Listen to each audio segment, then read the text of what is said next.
Well, I think we're ready to get started. David Firkwin, let's swing the gates. Let's get started this morning. We'd like to welcome everyone back to the 2026 Kentucky State Fair. We'll be showing your open market hog show today and evaluating our shows, Mr. Kane Austin. Kane's married to his wife, Tawny, and welcomed our first child, a son named Judge, on March 15th of this year. He most recently spent 7 years as a livestock judging coach at Hutchinson Community College in Hutchinson, Kansas. He was a member of competitive livestock judging teams at Lincoln Land and Kansas State University, received a bachelor's degree in animal science from K-State. He went on to work on his master's in community leadership development at the University of Kentucky. He was an active member of the NJSA and Team Purebred growing up and was the NJSA junior board president while he was in college. His faith, family, and love for the livestock industry are the most important things to him, and he tries to be the best follower of Christ daily and day in and day out. Folks, if you're around ringside, put your hands together for your judge today, Mr. Kane Austin. Let's bring all day dark AOB market hogs, all dark AOB market hogs to the makeup ring, please. And this is first call for Class 4 Berkshires.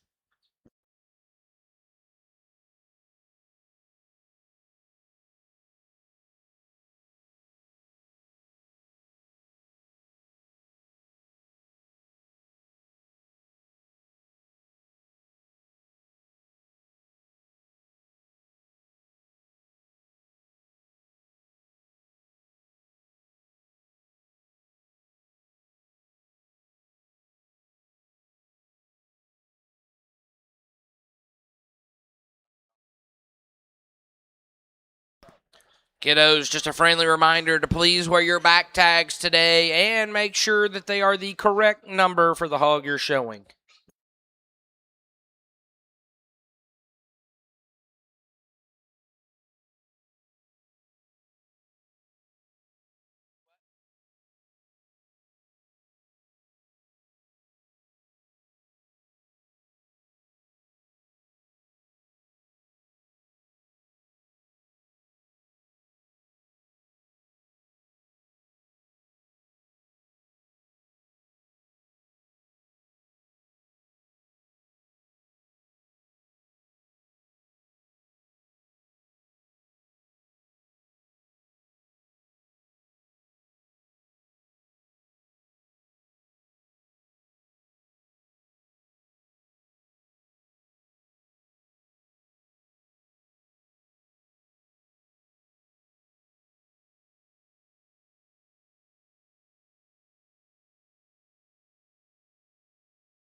Well, good morning. Certainly a pleasure to be here in Kentucky at your state fair.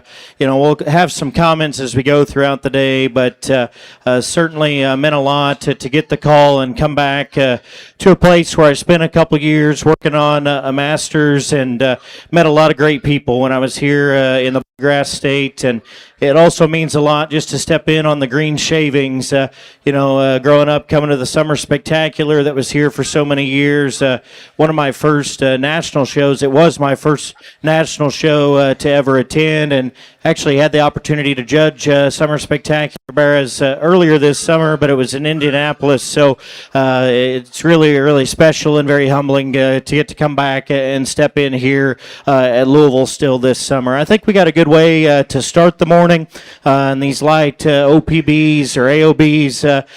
One class of them, I think lots of differences in terms of size and scale, type and kind. Get them out here. There's one that suits me very well in terms of just his build, his comfort level. I think the angles of his skeleton, the texture to his body, and just his balance from the side reads to be the most correct and the most in line for me. Young man here, number 4, he's got your class winner. Bear that you get up on the top side of him, maybe like to add just a little nicer kind of a shape from blade to hip, but I still think that hog has enough volume of muscle as you study him down his top and from behind. Coming to you is where I'd like to really modify him probably just the most in terms of his chest and his knee, but I didn't know that there was one in here that corrected all of those issues and still put it together with the same type of running gear. He was just my favorite in terms of his balance, in terms of his design, his comfort level here from the side. Second's going to be the young man in the purple shirt. Like some pieces of that hog very well in terms of his height to shoulder, his elevation. Still a hog that's good on the top side of his skeleton. I think he told me he weighed upper 290s, and for a bear at this weight to still have a good kind of a shape and be compositionally correct, I appreciate that about him. He needs to hinge a little differently behind. He's got those kind of narrow dew claws that I assume he's a landrace bear, but just foot size and dew claw spread behind sometimes struggle with, and that causes him to be a little more upright in terms of his rear leg. If we could make him just a shot looser behind, maybe talk about switching that pair in 1 and 2, because he's really fresh and good in terms of the shape up high and still has an elevated kind of a look. Here's a bear I really like some things about in terms of chest, blade, stoutness of skull coming to me. He's opened up, probably the most genuine one just in terms of his lower skeleton in regard to openness that we have in that top trio, and still big on the top side of his skeleton. From behind, that's where he gets in trouble. He wants to hinge a little shorter out of his hip. He wants to step outside himself and just not go quite as secure. Thought from the profile, he's maybe got a little more crest, little easier in his spine. I'd like to just design him a little different. I like his density. I like his stoutness of feature. I like his openness of skeleton. Young man's gilt that comes next. Good pieces here in terms of just shape and market hog fundamentals. Like that hog in terms of her shape there, blade to hip. Still a good bodied hog that's pliable through the mid part of her rib. One that gave up just a notch stoutness of feature at the surface comparative. Didn't think that she balanced quite as good in terms of the top, her crest, her chine. Maybe wants to poke up just a little bit more. If we could strengthen her top line and stouten her at the surface, that's another one that I think could get in the mix. Round out with the young man's bear here that's good in terms of his center body, level in his design. He needs a shot more natural width and muscle all the way through. Just wants to close up, but the most coming and going. Good class. Put your hands together for him if you would, please, as they exit. And your placings in class number 1, light AOB Market Hogs. Your champion went to entry number 4 by Mr. Scotty Rainwater. Reserve went to Mr. Woods Wonderlick. Third in class was Finley Baker. Fourth to Blaine Ellis. Fifth to Wyatt Stump. Congratulations. Looking for 5 entries, Judge, or 4 entries, excuse me. 4 entries in class number 2. These hogs will weigh between 223 and 265 pounds. We need class 3. Class 3, make ready the makeup ring.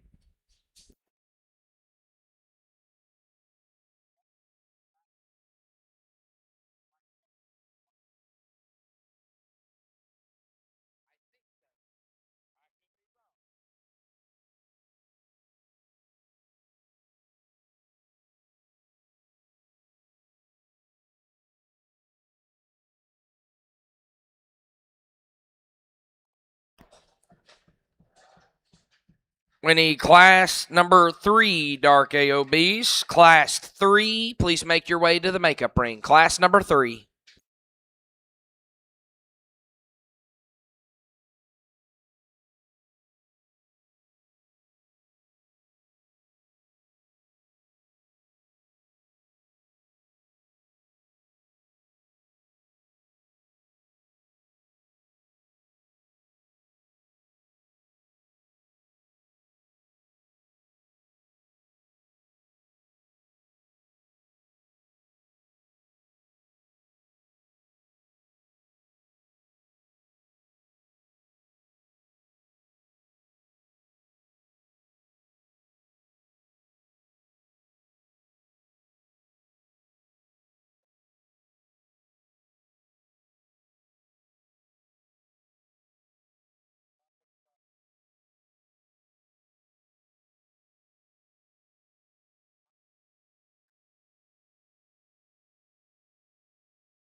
Get into your first class of dark AOBs here, and I think lots of give and take amongst this quartet, if you will. Pair of Polands and a pair of Tamworths here, and all of them bring several differences to the table. Don't know that there's a perfect one in here in regard to skeletal build.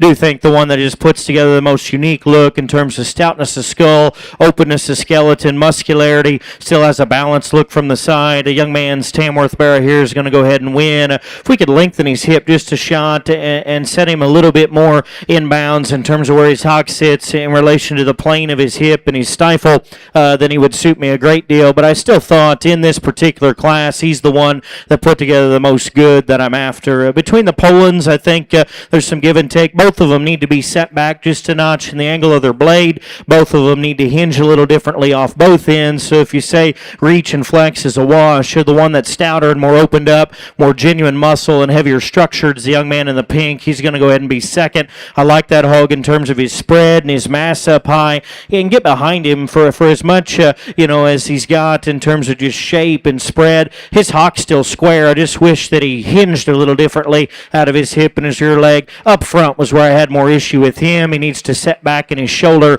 He needs to set back in his knee and just be a little different at the top of his crest, how his chine hooks up into his top line. Bear that comes third. I don't know if we're just a little hesitant or we've been at the fair too long, and I get that. I spent a week here every summer and move like this at the end of the week, being on this concrete. He's just a little hesitant, a little tentative in his step, good through the center part of his body, level in his design. Just wish we could give that hog a notch more reach and range of motion. Felt like he gave up the most width of skeleton and the most feature of those top three. One that rounds out our class here, young lady's got a Tamworth bearer that is more flexible on his feet and legs than the two ahead of him. Still wish that he hinged a little different from his hock to the ground. Didn't think he was quite as stout in his bone work or opened up, coming and going as some of those other ones in this class. Put your hands together for him if you would. Good way to get these dark AOBs started. And placing to class number 2, first went to Mr. Preston Zenner, second went to Kenton Burnett, third to Chance Hager,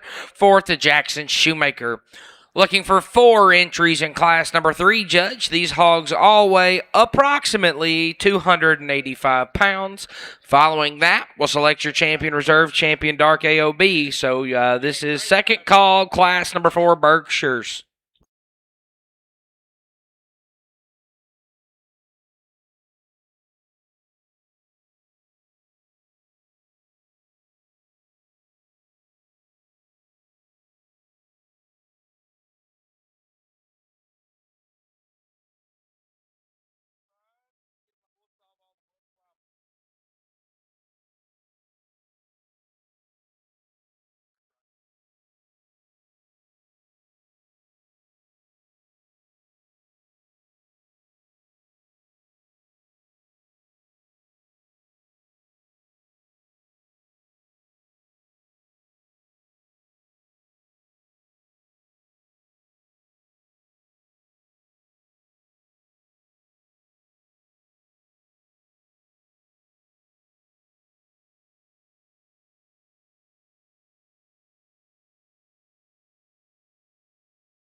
Again, very good class. I think all four of these bears have a lot of parts that you can get in and appreciate.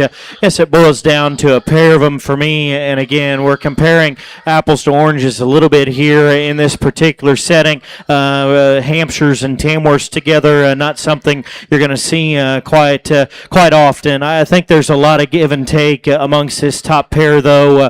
And just kind of set breed types aside and sort good ones. I think paint them the same color. There's still trade-offs, and I think the differences are very fun to get in and sort. I think it really just boils down to personal preference in this pair. The one that suits me very well as we get him back out here in terms of just freshness and turn to his center body, how he hooks up out of his blade into his top line comparatively to the one that's going to come second. I think they both get a little upright in their shoulder. I think he gets out of his front end a little looser the longer we go, and he's really got a fresh kind of a top shape whenever you get up on the top side of him. Young lady with the Hampshire Bear and the purple there has got your class winner. If we could stouten him just a notch in terms of his bone and flex his rear leg a little bit differently, then that's one that I think is really, really good because he's got a sharp look. He's so fresh through the center part of his body and his top. He's a bear that has a really unique look there from the profile.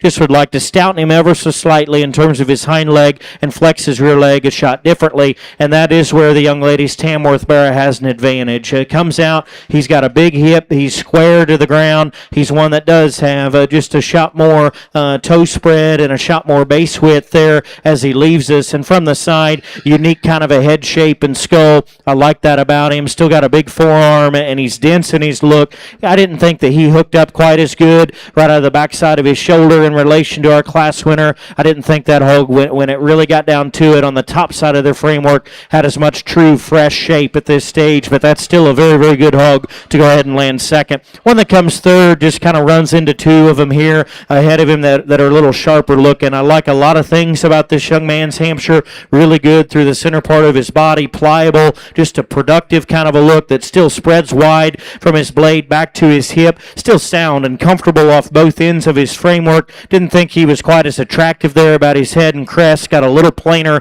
about his jawline. Got down to it from behind. I didn't think he was just quite as athletic in terms of his lower shape there to his hip and stifle, maybe pushing just a shot more cover comparatively, but a good bear in terms of feet and legs and body type to go ahead and land third. Young man's Tam that rounds out our top four. Still a very good hog in terms of muscularity and openness to skeleton. Like that hog in regard to freshness on the top side of his framework there. Gets a little short and round out of his hip. Didn't see him quite as coordinated there about his rear leg, but a good bear in terms of carcass fundamentals. Very good class here. Put your hands together for him if you would, please. And placings at class number 3. First went to Miss Lila Mann. Second to Finley Baker. Third to Danny Boy Laurent. Fourth to Rylan Hager. We're now showing for your champion and reserve champion Dark AOB Market Hogs. In contention from class number 2, we have Mr. Preston Zenner.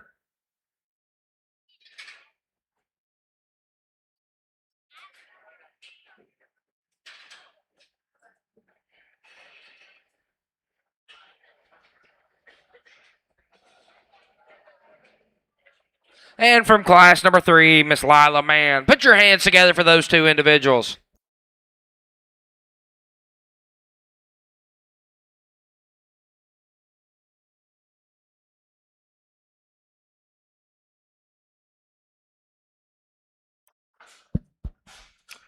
A good pair here again. AOBs have been fun to sort. Maybe again some different breeds and things to consider, but good hogs have still surfaced to the top. I'm very pleased with our two class winners and excited about the seconds behind them. Within this pair, again, there's differences. One that I like just in terms of look, freshness, I think just brings a really, really unique look there about his front end. Still very good on the top side of his skeleton, good through the mid part of his body. Young ladies, Hampshire's got your champion Dark AOB. Congratulations. And your champion Dark AOB goes to entry number 4, Miss Lila Mann. That'll drop in Finley Baker in contention for reserve.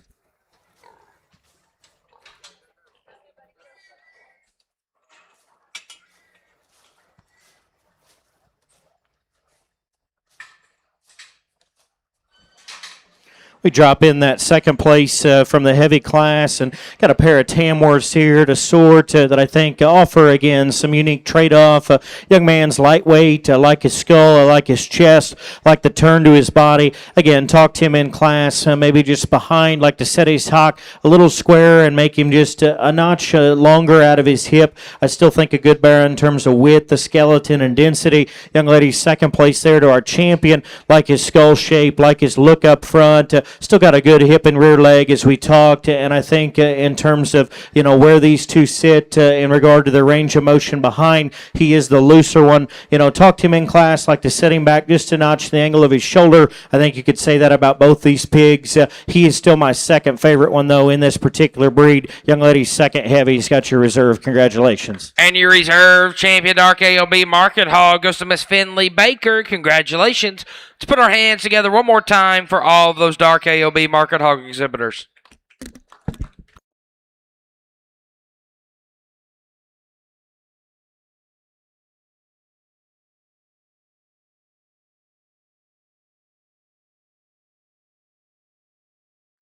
Entering the ring is class number 4 Berkshires. Judge, these 5 entries weigh between 220 and 249 pounds. We need class 5. Class 5, please make your way to the makeup ring.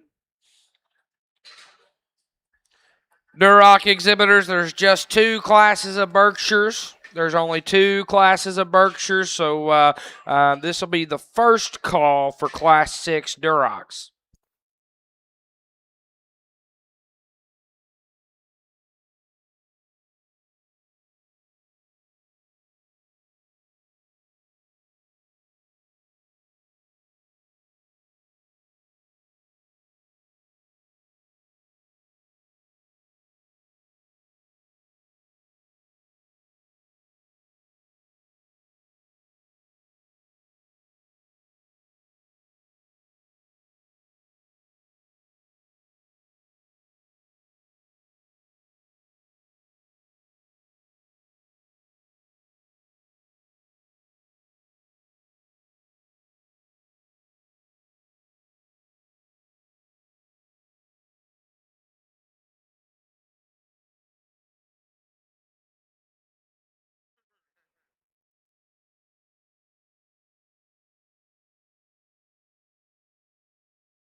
Get into the first class of Berkshires here. I think we've got the most fundamentally, quick type of class winner that we've had so far in this show. Not to say that, where he ranks against those other champions just yet, but how the classes have come to me. Just a very quick decision. Young lady in purple there's got your class winner. A bear that comes out, is fresh, highly presented. Love his skull shape, his chest floor, his mid-body. That hog's got an awesome turn on the top side of his skeleton, still stout enough in his feature. I think he hinges and goes probably the truest one as well in this class in terms of just feet and legs running north and south. Little short out of his hip, little lower in his tail set. That's where I pick on him, but I still think that barrel puts together tremendous amount of positives and wins pretty quickly for me. 2 and 3, I do think there is some train off. I'll be the first to admit both of them have a pet peeve of mine, and just becomes then a matter of where you're going to stack in and set your preferences. is there.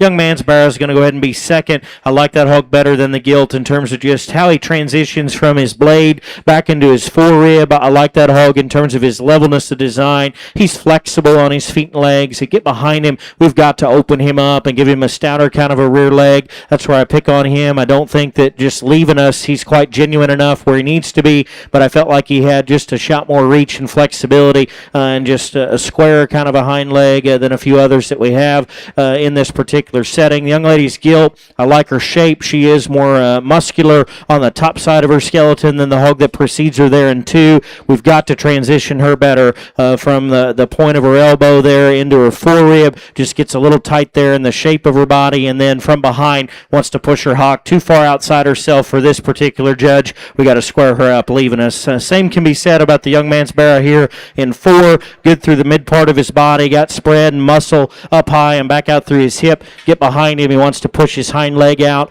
and he's one that we need to stouten up in terms of the shape of his jawline there to make him a little denser in his look up front. We round out the class here. Young Mansborough is one that has some height to shoulder and some elevation. We need to open him up, stouten him up in terms of feature, just make him a little fresher in his overall look. Put your hands together for those exhibitors, if you would, please. And placings in class number 4, Berkshire's first went to Miss Lila Mann, second to Scotty Rainwater, third to Molly Decker, fourth Tanner Ison, fifth Jackson Shoemaker.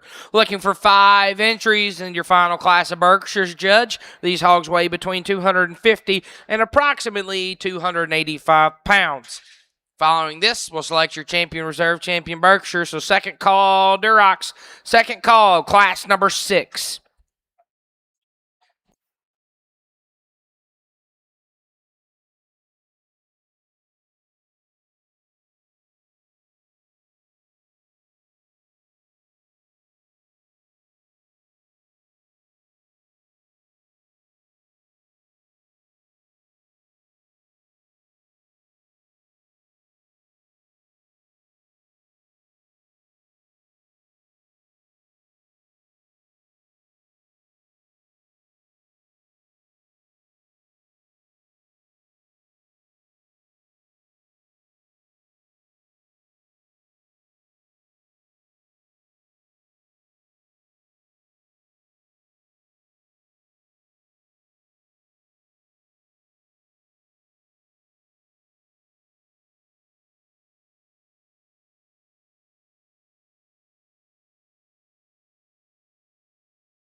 Good class again here in the second class of Berkshires. Like the young lady in the yellow shirt there to go ahead and win. Proportionate, good design kind of a barrow. Comes out comfortable on his feet and legs. Good through the mid part of his body. Still fresh. You get up on the top side of him. He can maybe be a little bigger in his foot and just a little stouter in his feature. But boy, that one in terms of just his build and his comfort level and his design in this particular setting suits me very well. Young lady's gilt here to my right is going to go ahead and be second. Really stout. Between her eyes, got a stout jawline, heavy boned. That's a stout featured kind of a gilt. I think one that in terms of some width and some spread on the top side of her skeleton, you appreciate that. I don't know what the young lady's plan is going back home. I think that gilt, honestly, in a breeding hog show would have some value just in terms of her feature and her density. She needs to hook up and blend a little smoother there in her ham-loin junction. She's not quite as loose and comfortable off either end of her skeleton as the barrow that wins the class, but certainly one that brings some far-reaching pieces to the table. Good-bodied hog here that's tall-fronted and flexible. That's where he beats the gilt that's in 4 for me. Coming and going. We got to open him up. He needs to have a bigger forearm, a bigger chest. We got to stouten his rear leg and just square him a little bit as he leaves us in regard to natural base width, but I preferred his comfort level and his reach and his body just a little better than the one that comes next in 4. This hog, in terms of having some stoutness and a shot more width, certainly you could argue has an advantage over the 1 and 3 there. For me, a little quicker in her maturity, just gets a little more tentative and more upright off both ends of her skeleton. Didn't think that she hinged loose enough there out of her hip and her rear leg. We got to see her go with just a shot more comfort level out here on the green chips. And the one that rounds out the top 5, certainly one in terms of having, again, some stoutness of feature, skull and forearm, like that about him. He needs to be fresher. He needs to be set back just a notch in the angle of his shoulder blade and go a little squarer behind, but a good bear in terms of foot and bone. Put your hands together for him if you would as they exit. Good way to finish out the Berkshire Drive. And placings in class number 5 Berkshires. First one to Miss Ava Jackson, second to Emery Burnett, third to Wyatt Moore, fourth to Scotty Rainwater, fifth to Cooper Probst. We're now showing for your champion reserve champion Berkshire. In contention from class number 4, Miss Lila Mann. And class number 5, Miss Ava Jackson. Put your hands together for those two young ladies. We need class 6 Durox, class 6. This is also the first call for class number 7.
Good Berkshire show. If you would, please put your hands together. Help me congratulate this pair of young ladies with their class winners. Very good pair of them, in my opinion. Lots of fun to get them back out here and sort them. And there's subtle differences between these two. The young lady in purple there that won the first class, comparatively, I think that hog's a little stouter about his skull, maybe just a notch stouter in terms of his foot and his bone when you take him to the surface. Really big on the top side of his skeleton. Love his spread and his shape. Talked him in class, like to maybe lengthen his hip and set him up just a shot higher there at his tail, but certainly one that brings some extras to the table in terms of shape and dimension. Young ladies barrow that wins class 2 there, just very good in terms of his reach and his comfort level. His proportions fit together from the side. He's comfortable. He's correct in the slope of his blade. He's correct in his tail set and how his hip and hind leg hinges. Still good in terms of the turn to his body and the spread that he's got on the top side of his skeleton. I think he's got got enough foot and bone, comparatively maybe gives up a little bit to the other class winner. So there's give and take amongst those two. Push comes to shove, we get them this pair back out here. The one that suits me just a little better in terms of his angles and how he goes off both ends of his skeleton, like the young lady in the yellow, to go ahead and have your champion. Congratulations to her. Your champion Berkshires comes from Miss Ava Jackson. That'll drop in Emery Burnett in contention for reserve. We dropped this gilt in for reserve contention. Just talked about her in terms of her skull and her forearm and her density. Love those things about her. Bring some extras to the table as well in terms of just her feature and her mass. Like we talked, I'd like to make her a little smoother in terms of how she transitions in her top line. In particular, her ham-loin junction didn't have quite the same angulation and set and slope to her blade or comfort level from behind. There is another one that I think, these top two in this particular breed both hit me very, very hard. If we could have changed him in just a place there, maybe he gets around that champion, but he's very, very good as an individual, and we're going to keep those two together. Young lady that's right here out of the first class has your reserve. Congratulations. And your reserve Berkshire comes from class number 4, Miss Lila Mann. Let's put our hands together for all those Berkshire Market Hog exhibitors.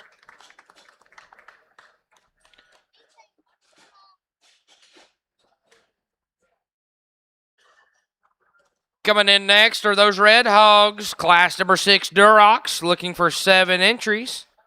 These hogs weigh between 233 and 264 pounds. We need class 7 Durocs. Please make your way to the makeup ring.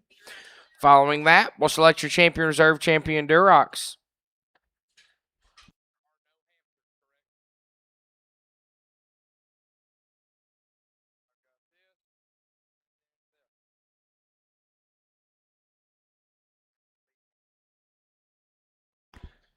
There is no Hampshire breed, so Hereford exhibitors, Herf Nation for class number 8, realize that that's where we're at. We have 2 Duroc classes, your Duroc Drive, and then that first class of Herefords.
Final call, Class 7 Durocs. Final call, Class number 7.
Good class here to get these Durocs started. I think, in this lightweight class, so we got a little bit of everything in terms of just frame score and maturity. We got a little everything in terms of hind leg and how things hinge and operate. And we got a little everything in terms of attitude. And I think, as these hogs came out, the one that's going to win this particular drive maybe didn't get the best look of this one at first. Didn't want to get out and just motor across the ring. But as we have kind of let this one settle in, and get rolling.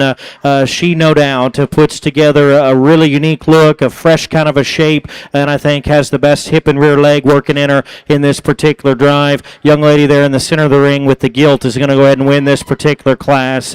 Really like her in terms of her elevation. She beats the 1 and 2 for me, just at the top of her crest and her maturity pattern, and still one that I think transitions very, very good from the top of her neck into the top of her blade.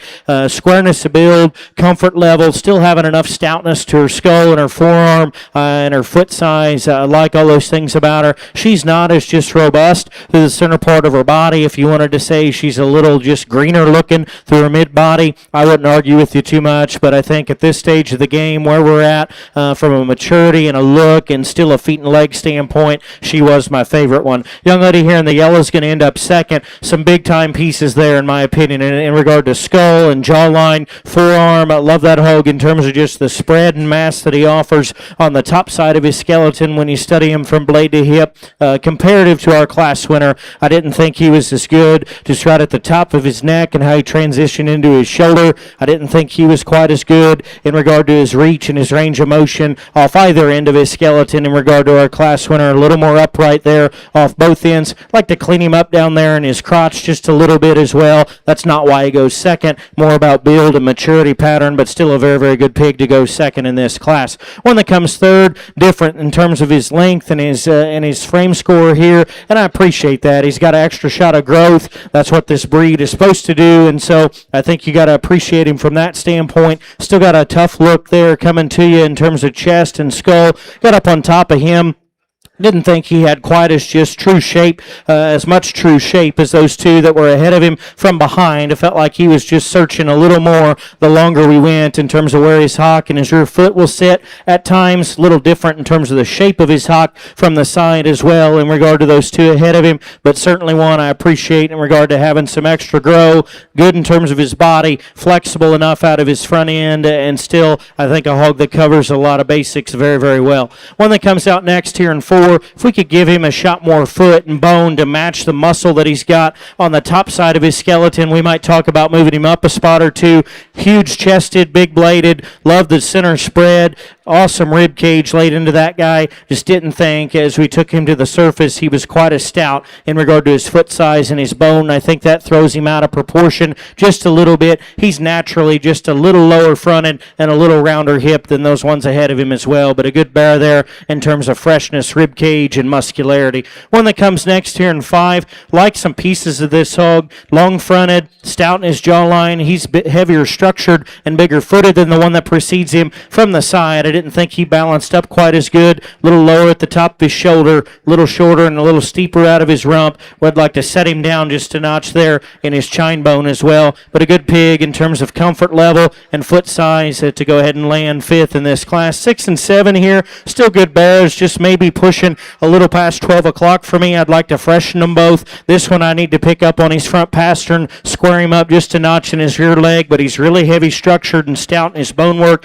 This one that rounds out has a good look there ahead of his shoulder, up-headed, just like to balance him better in his top line, like to square him up more in terms of his hind leg going away from us and make him bolder through the center part of his rib. Very good class. Put your hands together for those kids if you would, please. And placing to class number 6. First went to Miss Brooke Montgomery. Second to Ava Jackson. Third to Colton Fitzpatrick. Fourth, Kenton Johnson.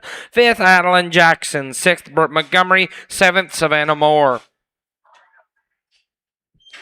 Looking for 8 entries in class number 7, Judge. These hogs weigh between 273 and approximately 285 pounds. Following this, we'll select your champion and reserve champion Durocs. Hereford Exhibitors. First call for class number 8. Herf Nation. First call, class number 8.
get into these heavier weight red barras here, red hogs, excuse me, and I think some differences certainly through 3, 4, 5, kind of that particular area of the class. Maybe spend a little more time just trying to figure out exactly how I wanted to get them lined up.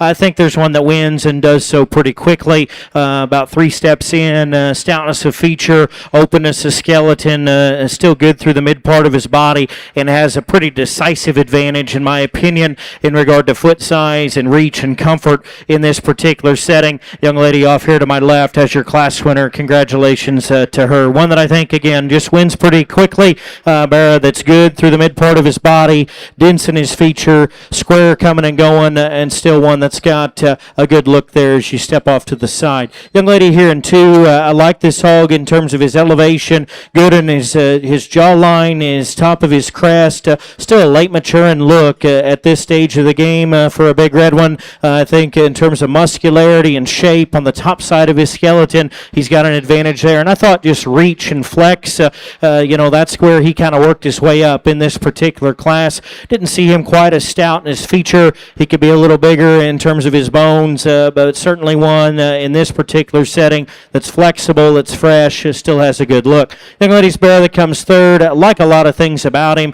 Good in his skull shape, good in his forearm, big chested kind of a hog that's muscular. If we could clean up his joints just a little bit, might talk about switching that pair in 2 and 3. He's got just a shot more swelling, in particular at his right rear whenever he leaves us, but he's very good through the mid part of his body and his shape up high. Still a fresh, compositionally correct kind of a hog at this stage of the game. Young lady's bear that comes 4, good through his mid body. I think a heavy structured hog. When he gets out and goes, he'll level out and put together a good look. He's a little more upright in the angle of his blade. I didn't think his front foot was quite as good in relation to some of these others. And then when you get up on top of him, comparatively of those top 4, he is the plainest one in regard to shape, but a heavy structured kind of a barra that levels out, has a good look to him from the side. Here's one that's very tall fronted, very good in terms of his composition, muscular kind of a hog that's very lean and raw, maybe takes that to the extreme. I'd like to soften him just a bit there through the mid part of his body. Up front, he got just a nickel more straight in terms of the angle of his shoulder. I'd like to relax him in that regard, soften him just a notch through his mid body. Very tall fronted, very late maturing, very shapely on the top side of his skeleton. Young men do a nice job getting him presented. One that comes next here in 6, like this hog in terms of his center body, he's got a notch more just stoutness of feature to him than the bear that precedes him. Thought that he ran out of muscle in this particular class. We need to shape him different on the top side. We need to give him just more in the seat of his pants as he leaves us. Young ladies here in 7 and 8, still good gilts here from a muscularity sense. A few more structural things that I wanted to change. Thought this gilt got just a little higher and a little tighter there in the center of her spine. Thought the 1 and 8 was just a little rounder and a little lower in terms of her front end construction, but good gilts there in terms of muscularity. Put your hands together for those exhibitors if you would as they exit. And placings at class number 7. First went to Ava Jackson. Second to Brooke Montgomery. Third to Adeline Jackson. Fourth, Finley Baker. Fifth, Daniel Laurent. Sixth, Wyatt Stump. Seventh, Savannah Kugel. Eighth, Carrie Kugel. Congratulations. We're now selecting your champion in reserve, Champion Duroc Market Hogs. For in contention from class number 6, Miss Brooke Montgomery. And from class 7, Ava Jackson. Herf Nation, we need that first class of Herefords, class 8. And let's go ahead and bring class 9 as well. All Hereford Market Hogs, make your way to the makeup ring.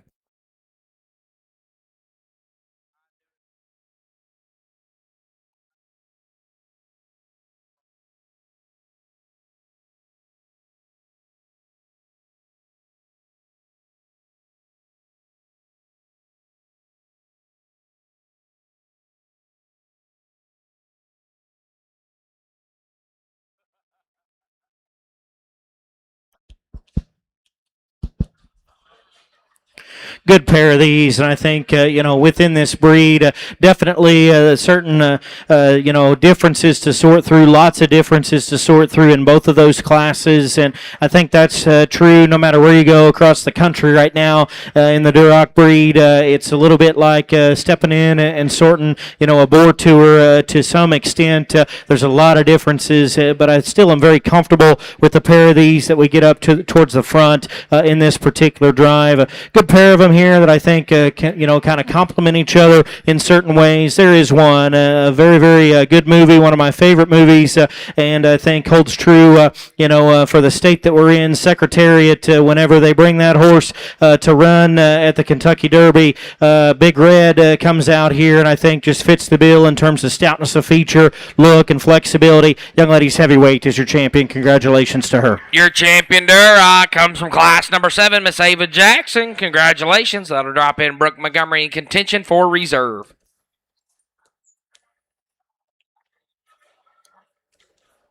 We dropped this second place heavy in and talked him in class. Still a late maturing kind of a look.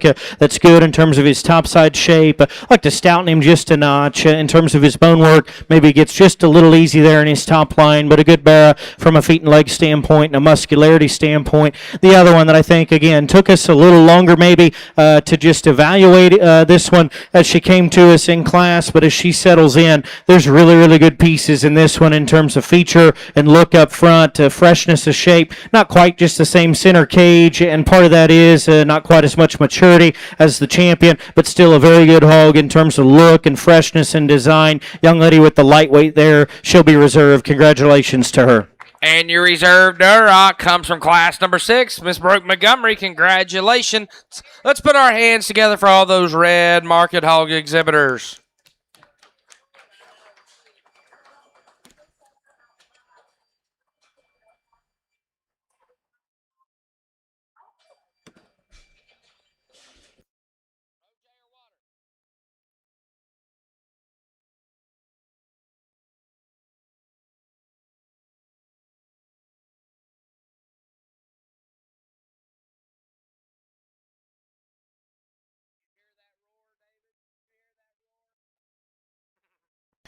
Entering the ring is class number 8, Herefords, looking for 3 entries, weigh between 220 and 245 pounds. We need class 9 Herefords. Let's go ahead and bring class 10 spots. Class 10 spots. Make your way to the makeup ring. Class number 10.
get into your lightweight trio of Herefords here. I think all three of them still several differences to sort through. Kind of first impressions come through. One that wins in terms of just center body, openness of skeleton, squareness coming and going. He's starting to do hot laps for the young lady, but he's still the best pig in my opinion. Young lady over here in the corner there, she's got your class winner. One that's just more genuine in terms of his body and his rib than the other two, and I still thought in terms of squareness, leaving us was the best one in that regard. Young lady here directly in front of me is going to go ahead and be second. Tall fronted, extended kind of a gilt that's real shapely on the top side of her skeleton. We need to stouten her up in terms of her foot and her bone. Need to relax her just a notch in terms of her shoulder angle, lengthen her hip, and make her just a shot more secure there at the surface. But a good gilt there in terms of just shape and look up front.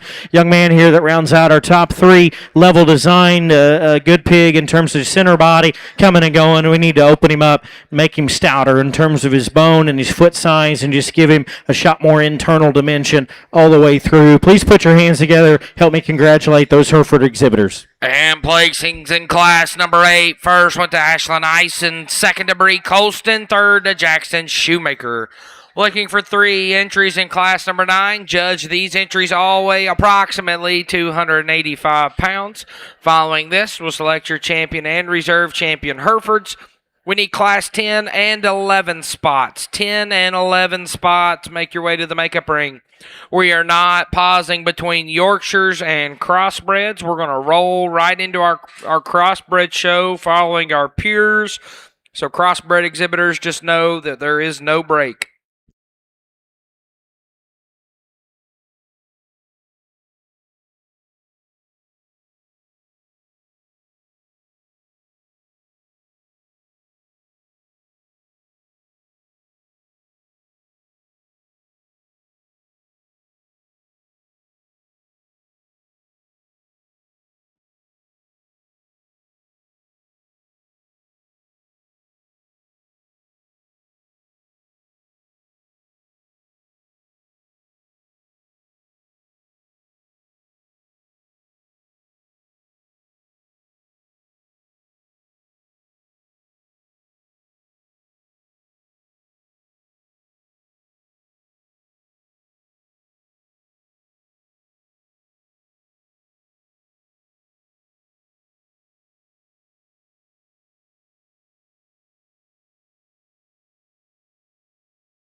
lost a third of our participants here, but still a good set of these Herefords, I think, to sort through. This pair that we have out here in the center of the ring, going to use the young man in the paisley shirt to my right to go ahead and win. I think that hog's more genuine coming and going, better through the center part of his rib, more relaxed in his spine, just offers a shot more flexibility comparatively than the one behind him. This young man's hog in second, like him in terms of muscularity, good in terms of the spread he's got on the top side of his skeleton. Need to set him down just a notch in his spine, make him a little more secure, hip hock to ground, leaving us. Good pair. Put your hands together for those young gentlemen, if you would, please. And placing the class number 9, first went to Wyatt Stump, to second to Cooper Probst. We're now showing for your champion and reserve champion Herefords in contention from class number 8, Ashlyn Ison, and from class number 9, Wyatt Stump.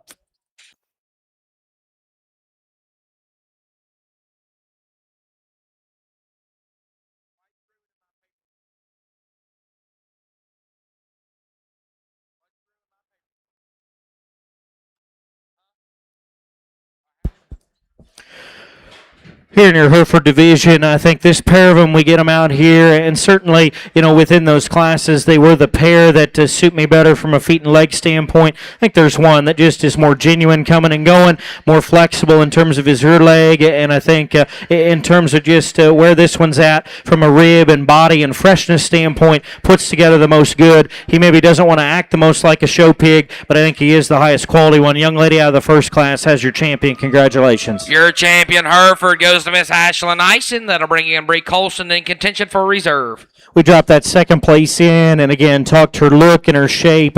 Need to make her a little softer through her center body and hinge her a little differently behind. One that's going to be reserved. Still, again, a good look up front, good shape. Didn't think he was quite as fresh as that champion, or maybe quite as flexible off his rear two, but still one that I like in terms of the pieces that he brings to the table. Young man's heavier weight's going to be reserved. Congratulations to him. And your reserve Hereford comes from class number 9, Wyatt Stump. Let's put our hands together for all those Hereford Market Hog exhibitors.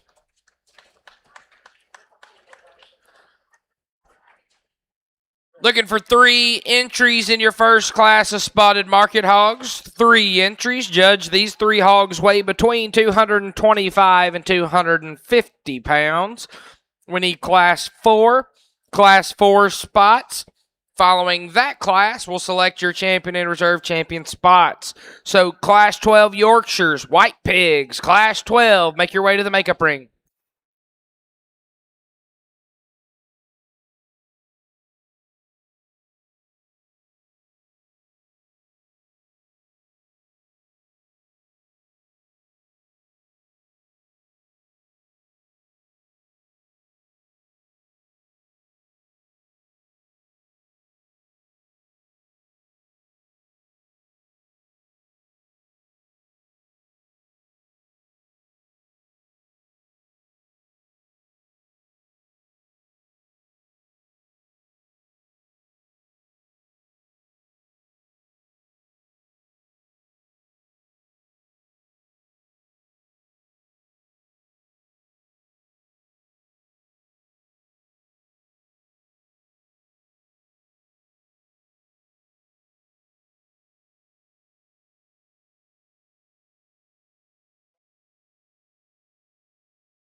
get into your first class of spots here, and just a trio of them. So I know the numbers today will be lower in an open show setting when they've already shown for the big dance the other night. But at the same point in time, I think these top two certainly would have been interesting to see amongst a bigger contemporary group, because I think both these have a tremendous amount of good to them, and there's differences. The one that I like is the young man in the black here. He's going to go ahead and win this particular drive. Opened up, big top, like the turn to his body. Got a stout rear leg that motors and works correct. I think in this breed, that's more than half the battle. If we can keep him right at the ground, if we can keep him hinged right, which he does, I think that's very, very good, and still a high quality look. Got a little more crest. I'd like to maybe see him just a shot more youthful from his shoulder blade forward at this particular weight, but certainly one that puts together a tremendous amount of good, in my opinion. Young man in the blue shirt there is going to be second. I like his hog in terms of his center body. Got a shot more length, a shot more grow. I think that hog's probably just a notch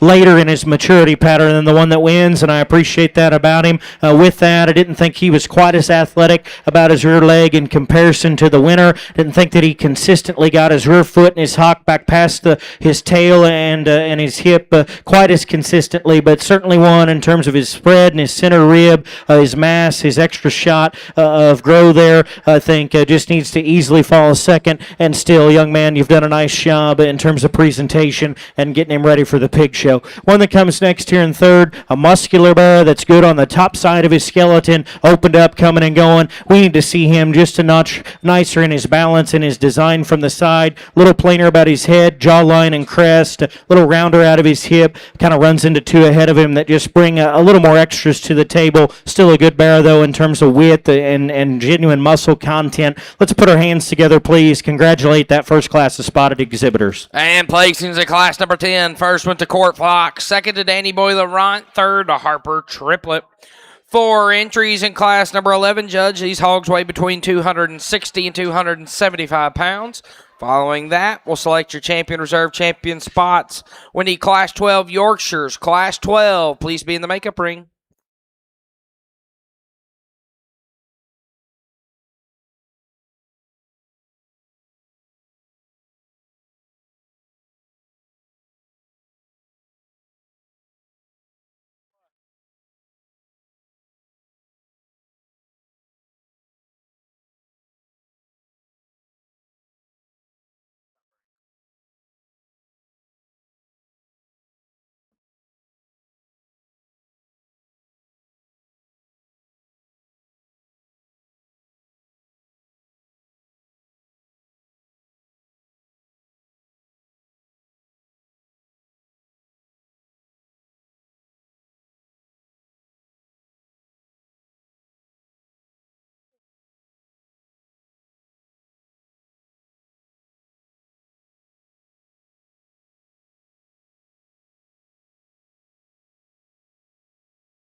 get into the heavyweights here. I think maybe some more skeletal things to sort through in this particular setting. One that wins still puts together the most good, in my opinion, in regard to squareness of build and openness to skeleton, and still having kind of a show ring type look.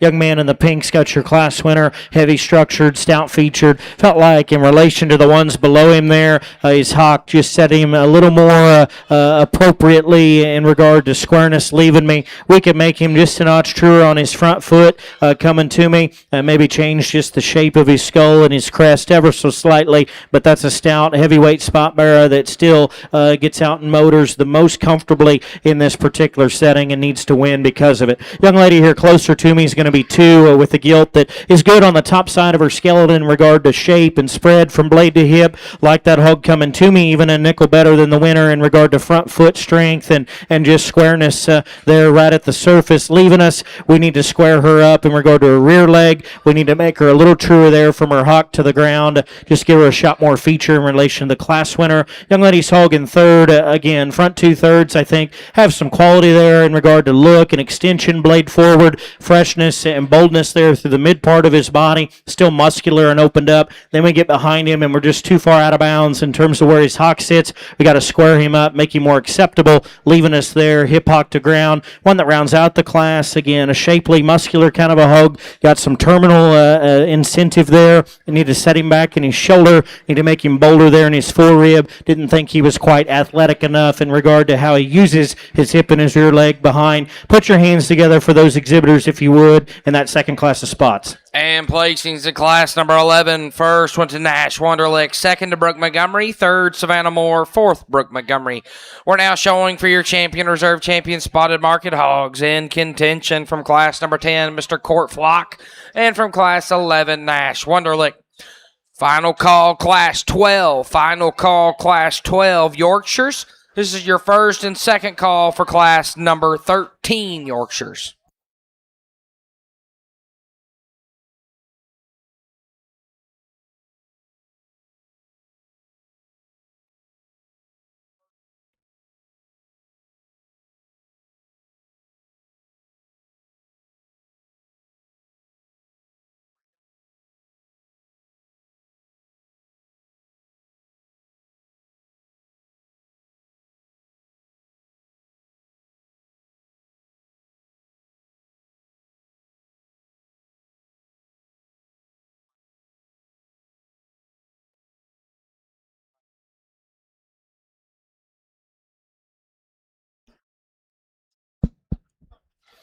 Get this pair of class winners back out here, and my compliments to these two young men on a pair of very high quality spot market hogs. I think there's a lot of good in both these bears. The lightweight, as we talked about, from his blade back, puts together a lot of good freshness, turn to his top and rib cage.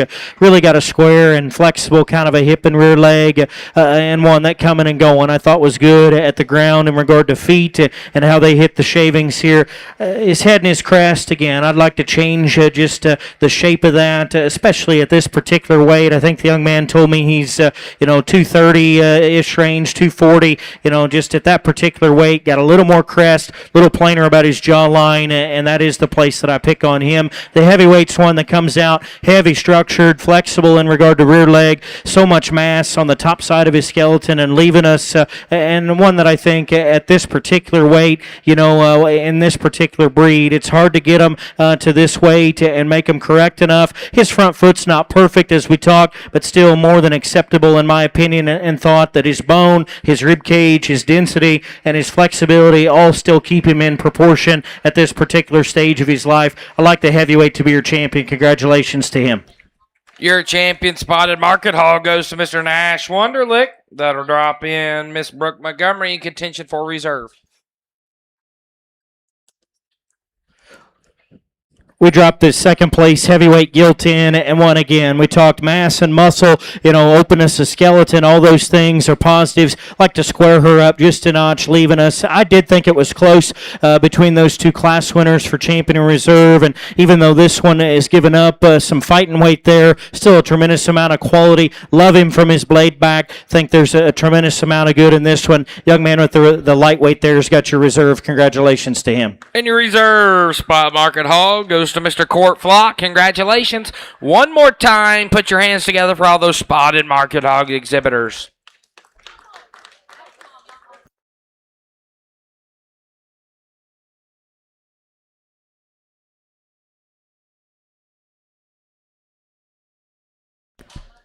It's White Pig time. Entering the ring is class number 12, looking for 4 entries. Judge, these hogs weigh between 220 and 252 pounds. We need class 13. Class 13, make your way to the makeup ring.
I think we've got the cutest showman of the day, folks. Put your hands together for her.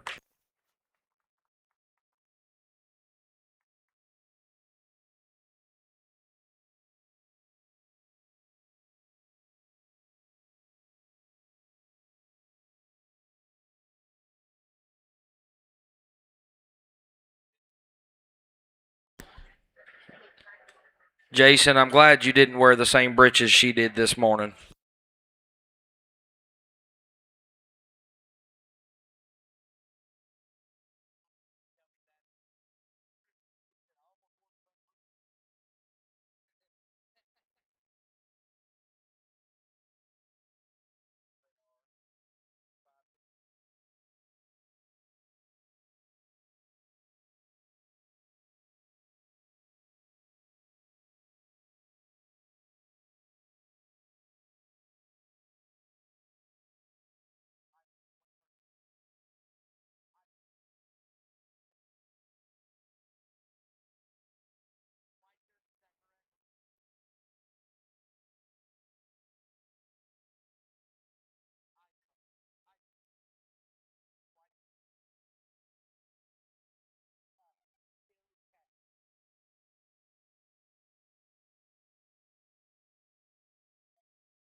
Get the Yorkshire started here, and I think a good class winner, in my opinion, in regard to skeletal width and dimension.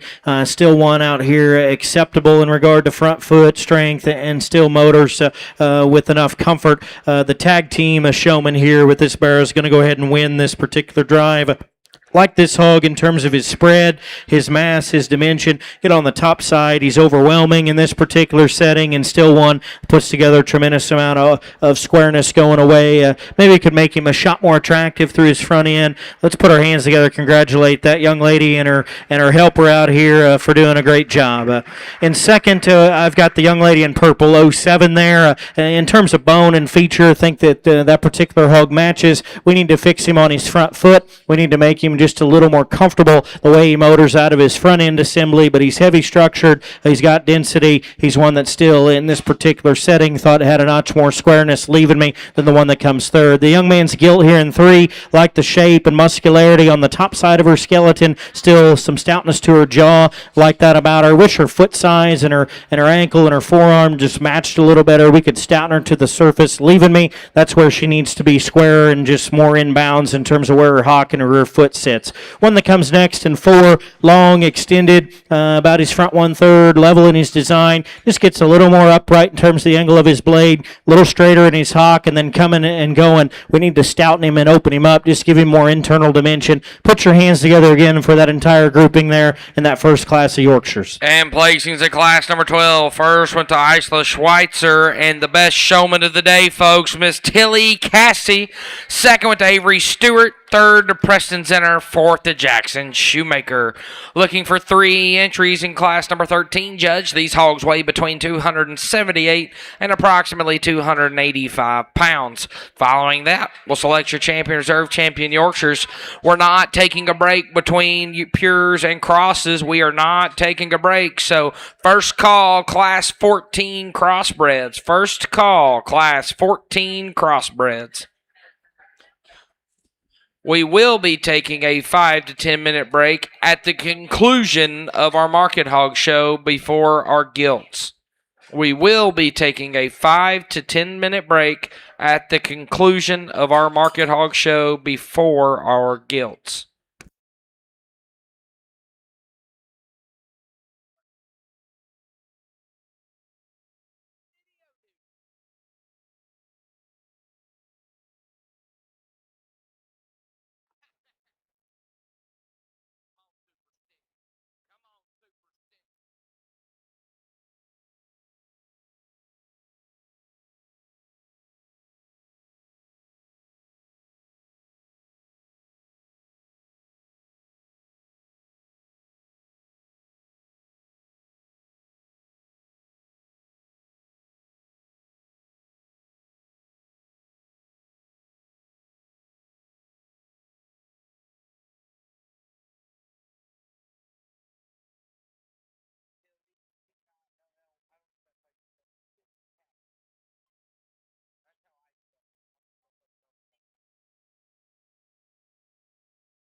We lost another one there, but this pair of Yorkshires that we have remaining, I think, put together some good. Of the pair, the one that's more my speed in terms of just hip and hind leg and flex, I think he's just a little more comfortable out of his shoulder and his front foot as well, and still patterns up nicely from the side. Young man in black here has got your class winner. I think just again, range of motion, hip and hind leg is the best in this particular setting. And from the side, 15, 20, 25 feet back off of him, I think he paints the nicest picture. Get up on top of him, watch him come and go. That's where I maybe get a little more critical of him. We need to open him up and just give him more natural dimension, probably comparative to the ideal, but one that still has enough for me in this particular setting to go ahead and win. The Hogan 2, muscular barra, he is more opened up coming to me through his chest. He is more pulled apart at the top of his blade than our class winner and works more muscle and dimension all the way back, and I appreciate that. Just from the side, I didn't see him balancing up quite as good. A little more upright in his blade, a little tighter on his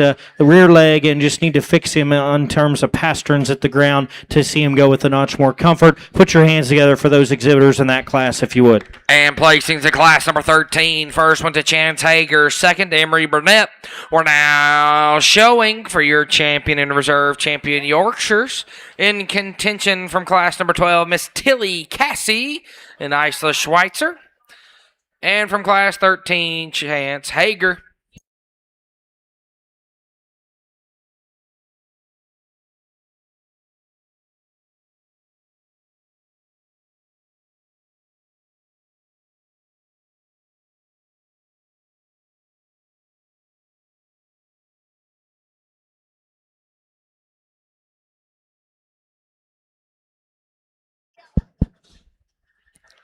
Drop this pair of hogs out, and I think, again, definitely some give and take. Certainly wouldn't argue with you too much if you have a preference here because they're very different in their type and kind. I think if we could combine them, we'd maybe land somewhere more in the middle and maybe take those traits that they both bring to the table and fix the ones that they need to be fixed at a little bit and be able to find something a little more my speed, but at the same time, the one that from a feet and leg standpoint, comfort level, design, look from the side, I think puts together a lot of positives and still call him good enough in regard to width and muscularity. Young man that wins the second class there, I'll have your champion. Congratulations to him. Your champion Yorkshire comes from class 13, Chance Hager. That'll drop in Emery Burnett in contention for reserve. We dropped the second place heavyweight in and just talked about him in regard to width and muscle. Maybe you'd like to change him just a notch in a place or two from a skeleton standpoint. The other one that wins the lightweight class, again, opened up tons of width and dimension, flexible still in regard to his hind leg. Like to change him just a notch in regard to his maturity pattern, probably at that particular weight, but I still think one that puts together the second most good in this breed. Lightweight's your reserve. Congratulations to that tandem of showmen there. Congratulations to all these Yorkshire exhibitors. And your reserve Yorkshire comes from class 12, Miss Isla Schweitzer and Tilly Cassie. Let's put our hands together for all those Yorkshire Market Hog exhibitors.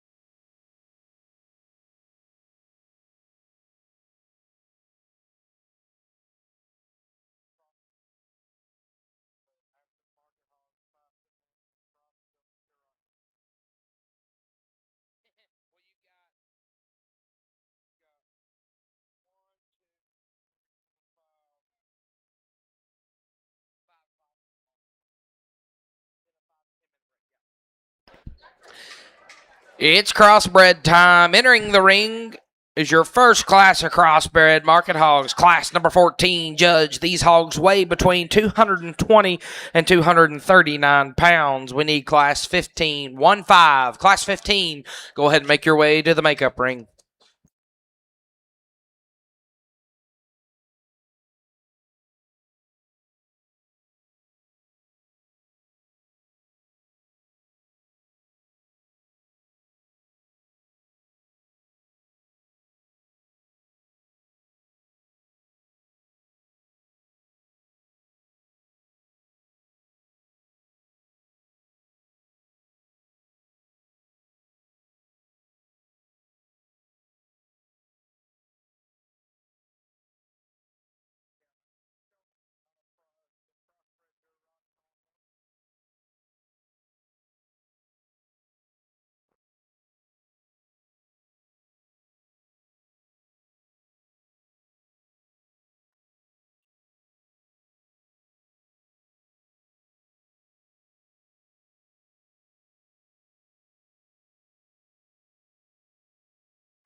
get into this class. Again, lots of differences in terms of shapes and sizes in this first wave of crossbred market hogs. I thought this top pair surfaced to the front pretty quickly, and not to say that they're perfect. I didn't find a perfect one in here in regard to skeleton, but I thought they were the two that were more acceptable from that regard in terms of squareness. Leaving me, they are the pair that bring together just more in terms of foot, bone, feature, openness, the skeleton of that pair. The one that I just read to be fresher in regard to top shape, one that I think has just a notch more natural dimension coming and going. Young man there at the calico and the purple's got your class winner. I think a bear that in regard to or in relation to the one that's in second, he's better in his shape from blade to hip. He's got more natural thickness and muscle whenever you step in behind him, and still one that I thought in terms of squareness even probably was a nickel better all the way to the surface from hock to rear foot than the one that comes to. He needs to be laid back in his shoulder angle just a notch.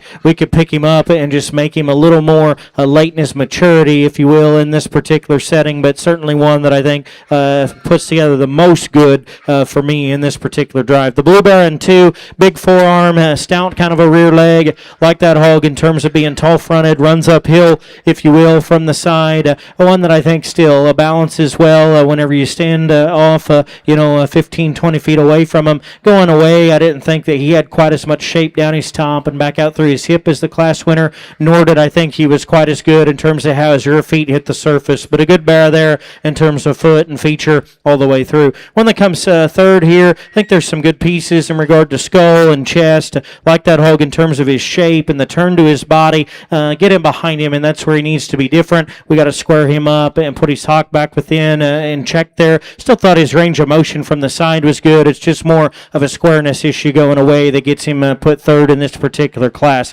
One that comes next here in 4, like this bear in terms of his elevation, his length and extension there ahead of his blade. Got a good shape up high from the side. Didn't think that his ham-loin junction tied together quite like it needed to. Felt like that barrel was just a notch more upright and straight off of both ends in regard to his blade angle and his hind leg angle whenever you study him there from the profile. Young man's kind of red spotted up one that comes next here in 5. Like this hog in terms of his skull. Got a good look there from his shoulder blade forward. A little more tentative in his step out off his front end. Like to pick him up on his pasterns. That hog runs out of shape down his top and out through his hip comparative to the 4 that are ahead of him. Young man does a nice job with his project there, though. Definitely commend him for coming out and showing to me today. One that comes next here in 6. A shapely kind of a barrel, opened up through his chest, still clean about his jawline. Pieces maybe don't fit together quite as good. He needs to be stouter in his bone work. He needs to be square at his hock in relation to his frame size.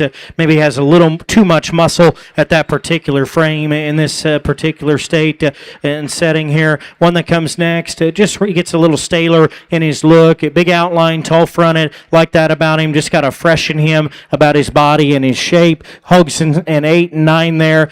Just run out of internal dimension in this particular class. The white barra, I'd like to see him bigger chested and stouter featured. The black barra, similar story. Just need to open him up all the way through, but hogs that still have some lateness and maturity to him, and I appreciate that. Put your hands together for those exhibitors if you would. And placings in class number 14. First went to Woods Wonderlick. Second to Tanner Eisen. Third to Kenton Johnson. Fourth to Miles Sane. Fifth, Landry Jeffers. Sixth, Benton Mann. Seventh, Piper Fell. Eighth, Kerry Kegel. And ninth, Jackson Shoemaker.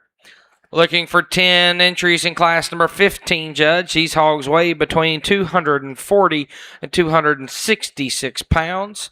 We need class 16. Class 16 crossbreds. Make your way to the makeup ring.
biggest class of the day, and I think a good class here on the top end with lots of differences. This pair got up towards the top very quickly for me.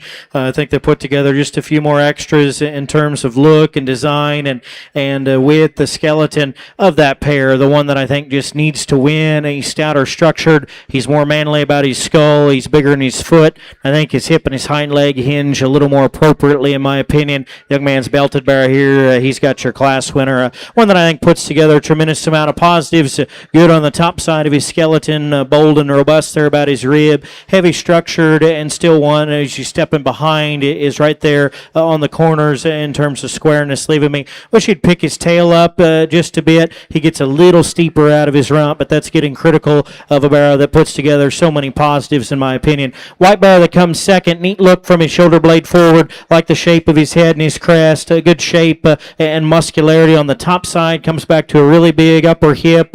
One that young man, you've done a nice job getting ready and prepared to come to the show. Didn't think he was quite as athletic about his rear leg. He wants to stab his hock and his rear foot just a notch more. I'd like to strengthen him just ever so slightly in his front foot and give him a shot more bone and feature comparative to the winner. A very good barrow, though, with a lot of quality to go ahead and land second.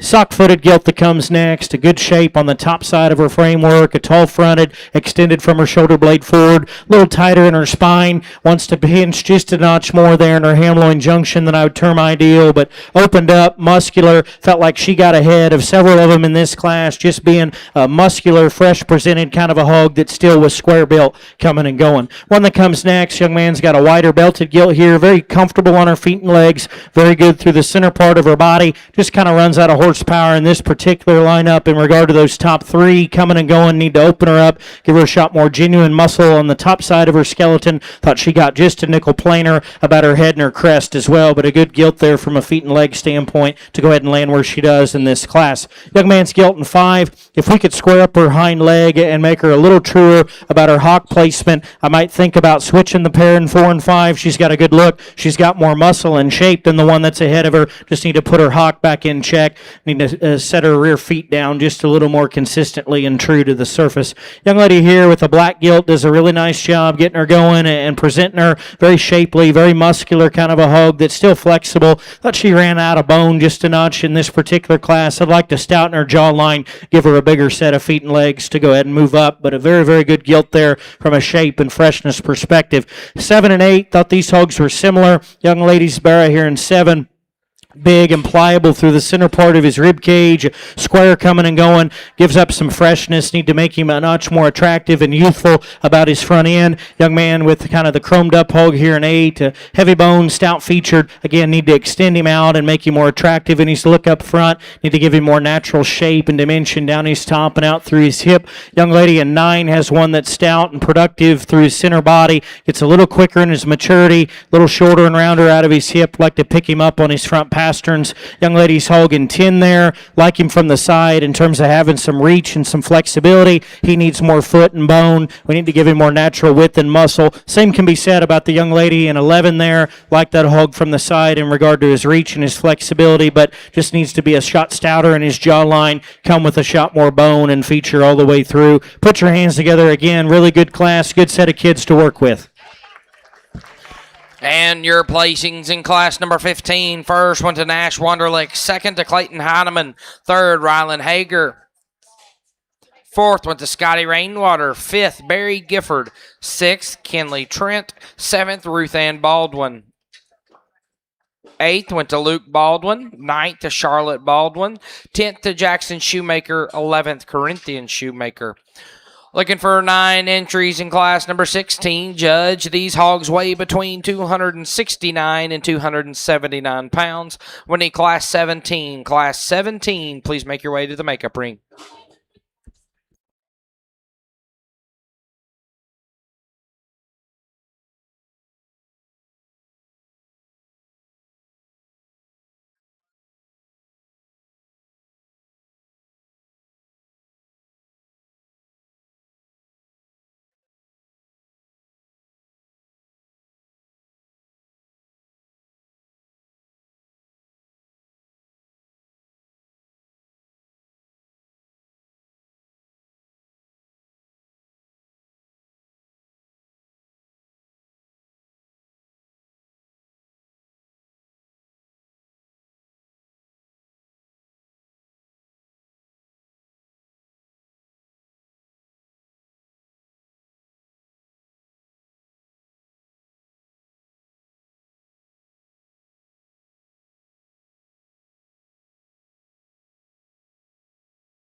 A good class here, lots of differences. I guess from ringside, if you're looking for ones that just match up or look like cookie cutters, I don't know that we have that in this class. We got a little bit of everything, but just trying to sort through the livestock, find the best ones that put together the most amount of good, the most totals. These are the two, although very different livestock, these are the two that put together the most good in this particular class. And there is give and take amongst the pair.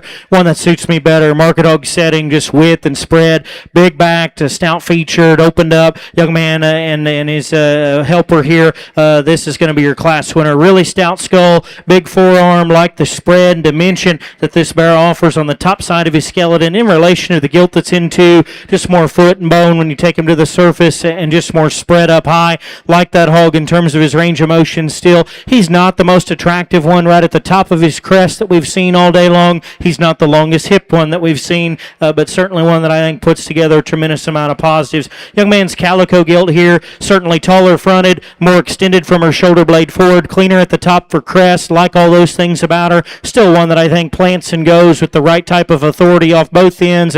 Didn't think she was quite as stout at the surface as the class winner. Didn't think she was just quite as expansive right out of the backside of her blade on the top side of her framework as that class winner, but a very good gilt in terms of her look, her elevation, her flexibility, and still having enough muscle to go ahead and land second in a market hog setting.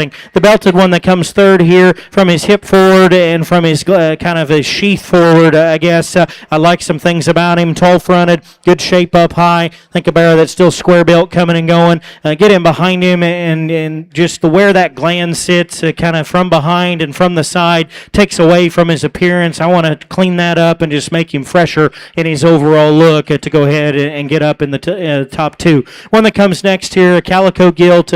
Again, big forearm, stout skull, good in terms of shape and spread on the top side of her framework. Gets a little more vertical in the angle of her shoulder, a little tighter in her spine. I did not see that gilt getting out and going across the green chips quite as loose and quite as comfortably as I would have liked. And the one that comes next here in 5, like this hog in terms of spread, like this hog in terms of foot and bone, just a little staler in his look, maybe shucked his hair and just not quite as good there in terms of presentation, but certainly one that I like in terms of the mass and dimension that he offers. Need to clean up his hock just a notch, make him a little more secure in terms of how he motors off his front foot as well, but a bear that has some bone, some feature, some density to go ahead and land where he does in this particular class.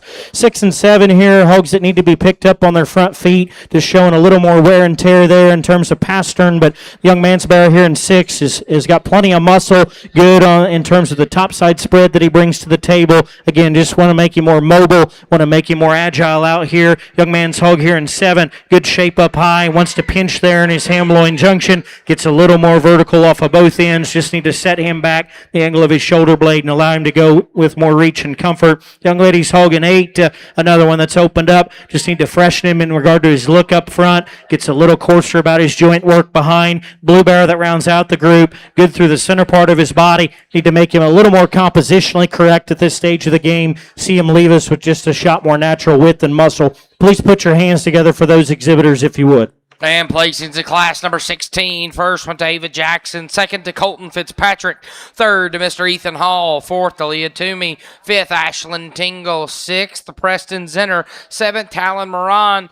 Eighth, Charlotte Baldwin. Ninth, Jackson Shoemaker.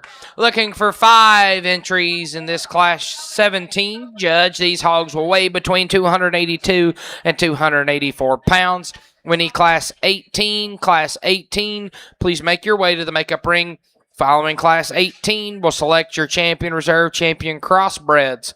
We are 2 classes away from our crossbred drive, and then we'll need all those breed champions to come back for the makeup ring.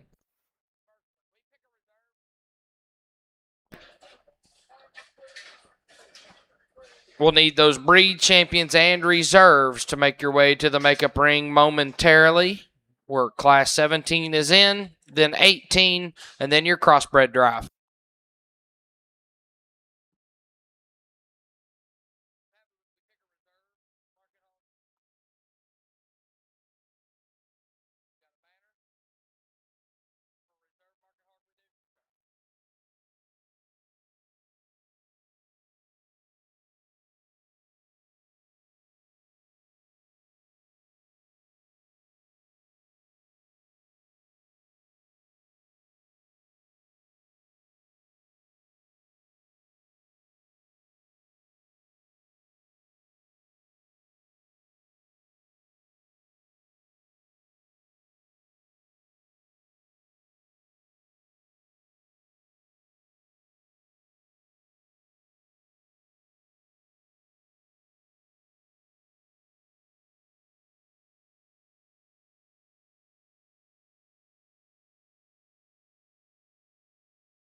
Not as many numbers here in this particular drive. I think there's some skeleton things to kind of sort through. But I think this top trio come to the surface again, putting together the most good. One that I land on is the young man in the black shirt there to go ahead and win this particular class.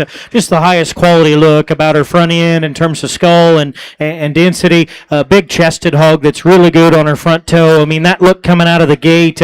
Wish we could make several of them today look like that in terms of her skull, her forearm, and her toe. One that is really fresh on the top side of her skeleton. Wish we could clean up again her gland a little bit there in the lower 1/3 of her body. She's right there probably on edge for me in terms of where her hock sits, but she's still the one that puts together the most positives in this particular lineup. Second and third, I think this is where the decision lies, and certainly wouldn't argue with you if you wanted to flip them. I'm back and forth just a notch on this particular pair. I think the one that's softer through the center part of his body and just more comfortable in terms of feet and legs is the young lady's barrow, and that one's going to go ahead and be second. Good look about his front end, good through the mid part of his cavity. I think that hog just goes with a cleaner joint work and a more flexible running gear. He gives up foot and bone. He needs to be bigger in his arm and his chest coming to me, going away. I'd like to set him just a little wider on the corners, but I think that one's maybe a little more acceptable in regard to where his hock sits in relation to the gilt that comes three. Tall fronted, extended, got a good shape up high. She is heavier structured than the one that comes second. Get behind her. She wants to push her hock and roll to her outside toe there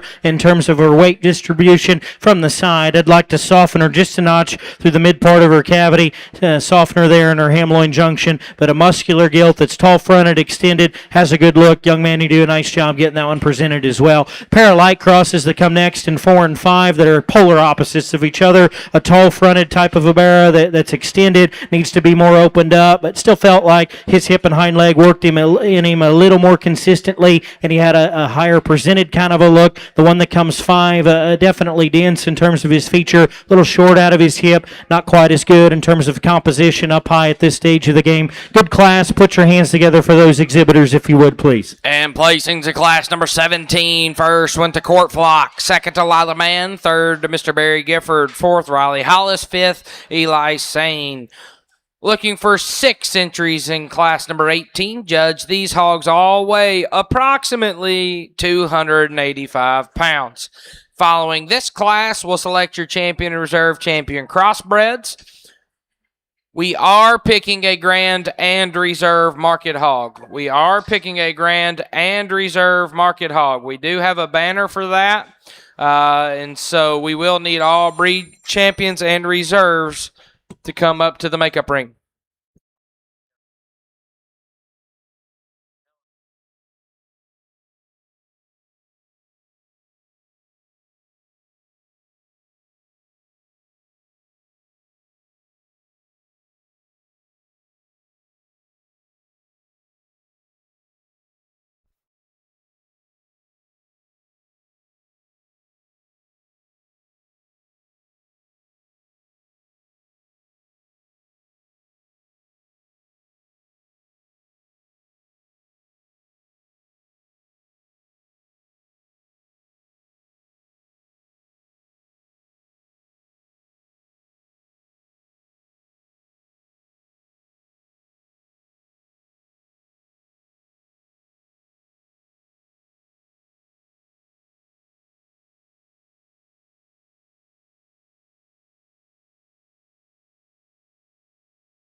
Save a good class for last here, and I think these four that we weigh all have some positives. Again, you fight through maturity things and skeletal things when you get to this weight and the crossbreds, but in today's industry, getting them to this weight in the crossbreds is more than half the battle as well. And so my compliments to these exhibitors. I feel like there's a pair of them that it really boils down to. And of that pair, one that's truer coming to me in terms of his chest and his knee, I think more expansive and bolder through the center part of his cage. A young man here at the Calico who's got your class winner. One that I think puts together proportionate build, a look from the side that's still very, very high quality. One that's square coming and going, good through the mid part of his body, opened up, just suits the bill for me very, very well. The Blue Bear that comes second, big legs, got a big forearm, love his skull shape, love his hind leg, love the way that he's able to get out and plant and go and reach with the right type of comfort behind. Coming to me, he's not as good through his chest and his knee, a little softer on his front foot.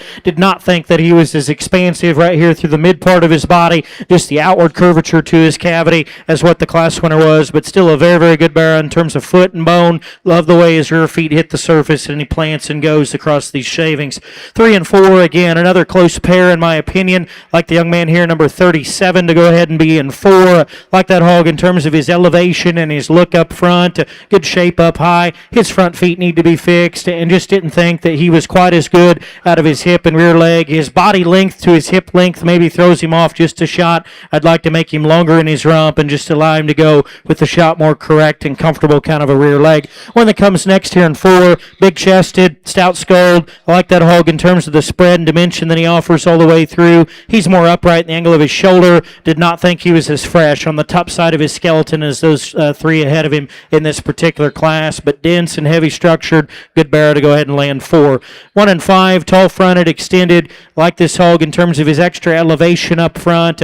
He needs to be more opened up, coming and going. Just ran out of gas in this particular setting. Needs more skeletal width, leaving me just a shot more in the seat of his pants. The Calico that rounds out the group, good through his center body, probably a notch more volume of muscle comparative to the one that's ahead of him. He's the shortest and roundest in this particular lineup. I'd like to make him more attractive and more youthful about his head and his neck. Good class, good way to finish up here. Put your hands together for those exhibitors if you would. And placings in class number 18. First went to Maverick Murphy. Second went to Cutter Springer. Third to Colton Kaufman. Fourth to Barry Gifford. Fifth, Easton Moore. Sixth, Cooper Probst. Congratulations. We need the second place crossbreds. We need those second place crossbreds in the makeup ring, please.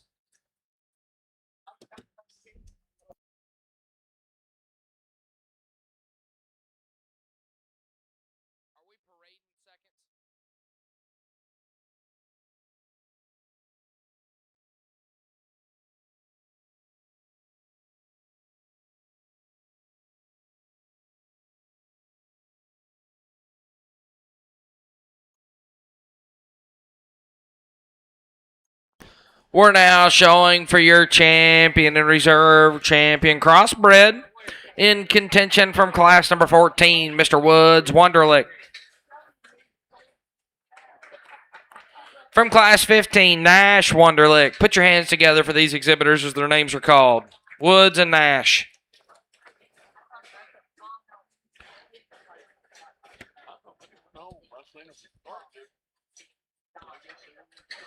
From class 16, Miss Ava Jackson.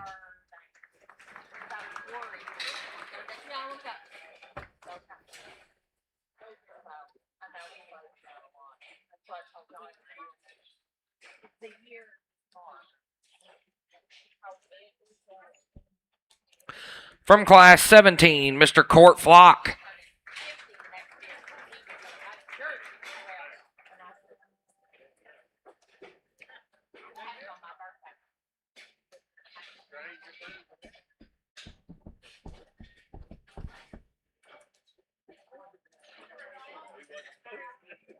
And from class number 18, Mr. Maverick Murphy. Judge, there's your lineup of crossbred class winners. Put your hands together for the kiddos.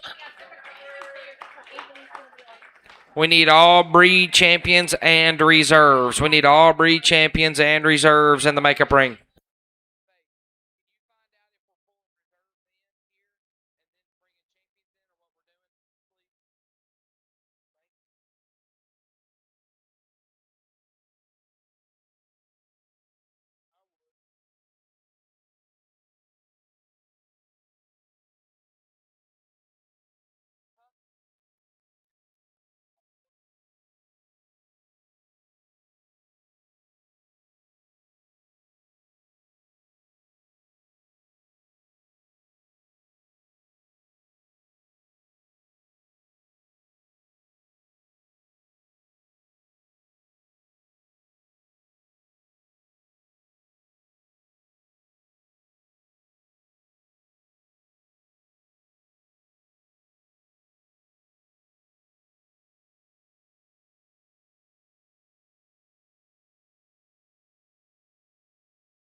5 classes of these crosses, a good set of them to pull back out here. We started off the lightweights with the Calico that's opened up and got more than enough dimension. Talked about him in class. That just his width and his spread and his squareness was very good. Maybe like to change him in a spot or two in regard to just his blade angle. And again, talked about his hip length in that particular setting, but certainly one that I thought fit the bill in that first class. Rolled into the next class there. Had a pair of them that we saw that I thought were very good at the top end. Neither one of them perfect. This is the one I felt like just brought more feature to the table in terms of skull, forearm, heaviness of bone. Still a square-built animal. Again, we could make him a little leveler out through his hip, set him up just a notch higher at the top of his tail, maybe fix him on his front foot just a shot, but he's dense, he's stout, he's opened up, bold-centered barrow that puts together a tremendous amount of positives. Got into that third class, and again, had a winner that just in terms of mass and spread, got a big back and comfortable in his build, one that's very, very good from a fundamental standpoint in regard to cavity and just squareness and comfort level. Not as attractive maybe through the front third of his body as some others that we have, but I think one that just puts together tons of good there in terms of his feet and legs. The gilt that won the fourth class of these, again, unique pieces for sure, skull shape and head. I love that view coming out of the gate, just directly to me. One of my favorites that I've seen all day in terms of skull and chest and front foot from behind. Again, that's where I pick on her. We need to square up, make her a notch better in terms of her hock and just fix her there in her flank. And then that last class, I felt like a pair of them at the top that were very high quality, different in terms of their kind. This Calico got to the front just based on comfort level, feet and legs, still having muscularity and freshness at this stage of the game. And I think at that weight, still looks the part out here in terms of his build.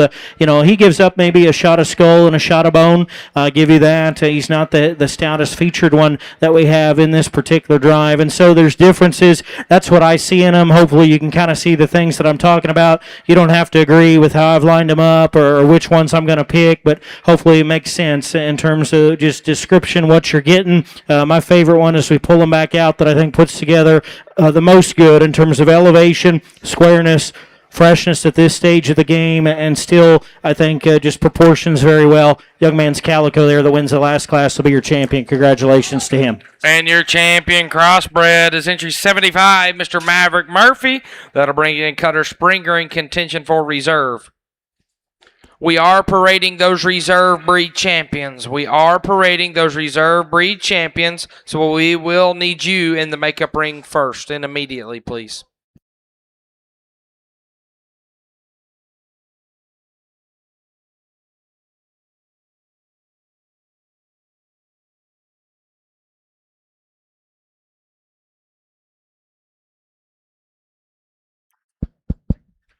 We dropped that blueberry in, and again, talked to him in class. Skull shape and forearm and rear leg bone, very, very stout, very impressive in that regard. And still his ability to move his rear leg with that type of comfort level is, very high on my list of priorities where we're going to land. Wish he was square coming to me in terms of his chest. Do think that hog at this stage of the game just could be a little rounder and a little more robust in terms of his rib, in the center part of his cavity, but he's quickly in the mix here in terms of just his stoutness and his correctness of hind leg.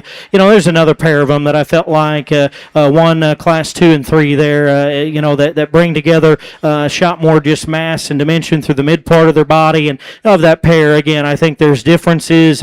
One of them's maybe a little stronger on his front foot. One of them maybe in terms of his skull and his look up front offers just a notch more stoutness and a notch more elevation. Wish he was a little different out of his hip and his tail set, but I still thought this hog hit me very hard in regard to bone and mass and rib and still being fresh. Young man in the pink shirt there's got your reserve. Congratulations to him. And your reserve crossbred goes to Mr. Nash Wonderlick.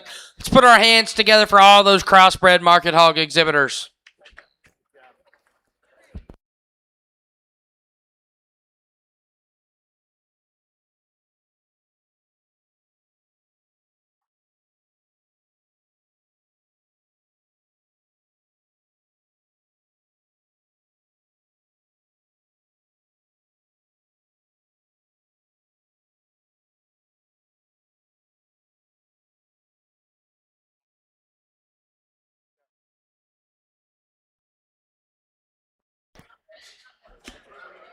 Just a reminder to you breeding guild exhibitors, we're going to take a 5 to 10 minute break at the conclusion of the selection of your champion reserve champion market hogs. So those crossbred gilts will take a 5 to 10 minute break in between those two.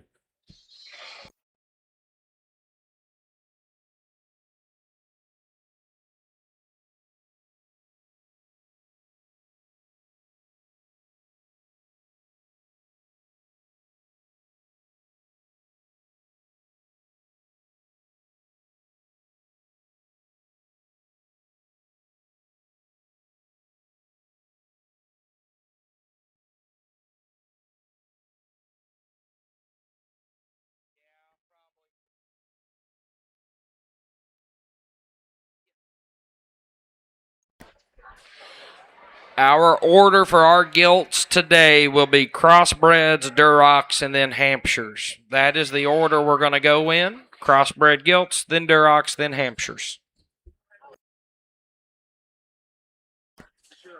We don't have many of those reserve breed champions. We want to give those kiddos recognition. Please, please, please bring those reserve breed champions to the makeup ring immediately.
Wyatt Stumpf, we need your reserve Hereford, and Isla Schweitzer, we need your reserve Yorkshire, please. Wyatt Stumpf and Isla Schweitzer, we need that reserve Herf and the reserve Yorkshire.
Wyatt Stump, you need to be in the makeup ring. Wyatt Stump, we're waiting on you.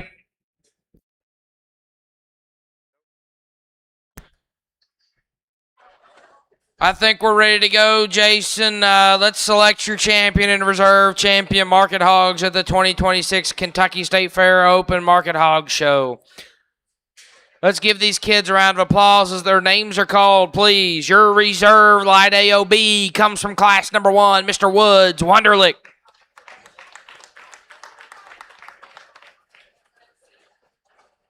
Your dark AOB from class number 3, Miss Finley Baker.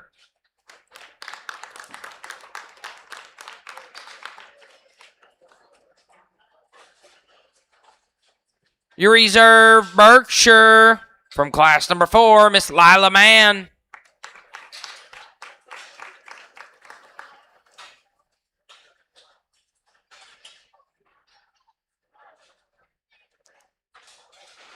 Your reserve Duroc, exhibited by Brooke Montgomery from class number 6.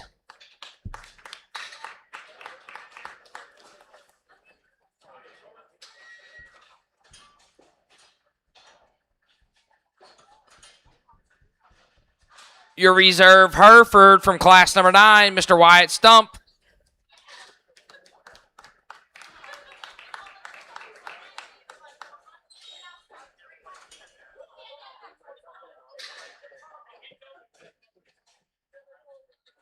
Your reserve Spotted Market Hog from class number 10, Mr. Court Flock.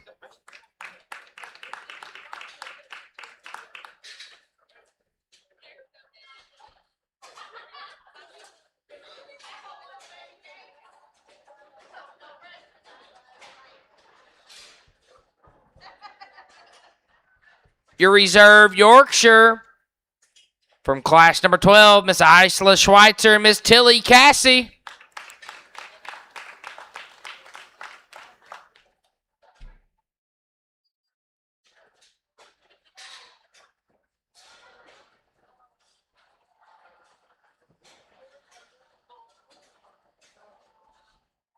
And your reserve crossbred from class number 15, Mr. Nash Wunderlich. There's your reserves, Judge. Put your hands together for those kiddos.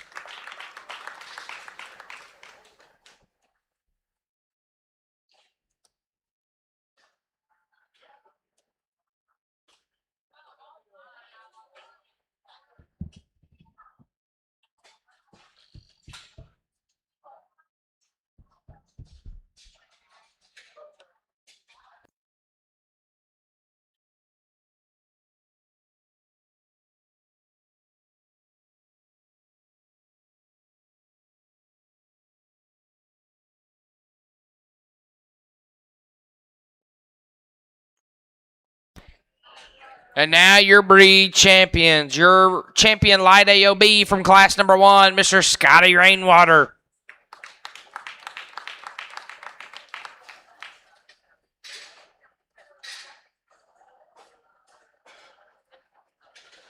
Your dark AOB from class number 3, Miss Lila Mann.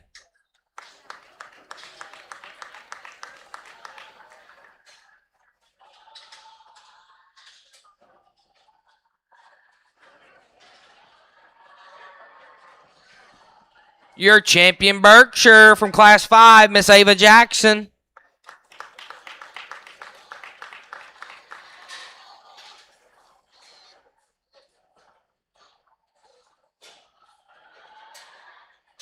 The champion Duroc, exhibited by Ava Jackson from class number 7.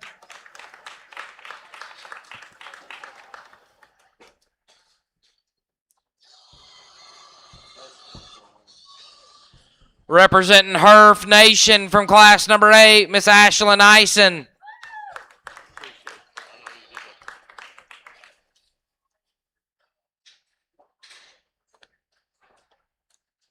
Your champion spot from class number 11, Mr. Nash Wunderlich.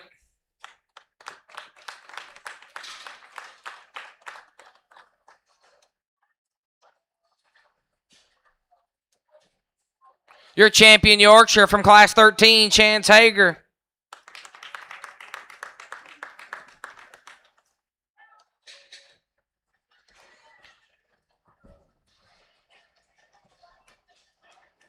And your crossbred from class number 18, Mr. Maverick Murphy. Judge, what a nice lineup of Market Hogs. Put your hands together for the kiddos. We'd like to take a second and thank Mr. Kane Austin. Kane was married to his wife, Tawny, and welcomed their first child, a son named Judge, on March 15th of this year. He most recently spent 7 years as a livestock judging coach at Hutchinson Community College in Hutchinson, Kansas. He was a member of competitive livestock judging teams at Lincoln Land and Kansas State University, where he received a bachelor's in animal science. He went on to work on his master's in community leadership development at the University of Kentucky. He was an active member of the NJSA and Team Purebred growing up and was the NJSA junior board president while in college. His faith, family, and love for the livestock industry are the most important things to him. He says, I try to be the best follower of Christ day in and day out that I can be. If you're out ringside, put your hands together for Mr. Kane Austin.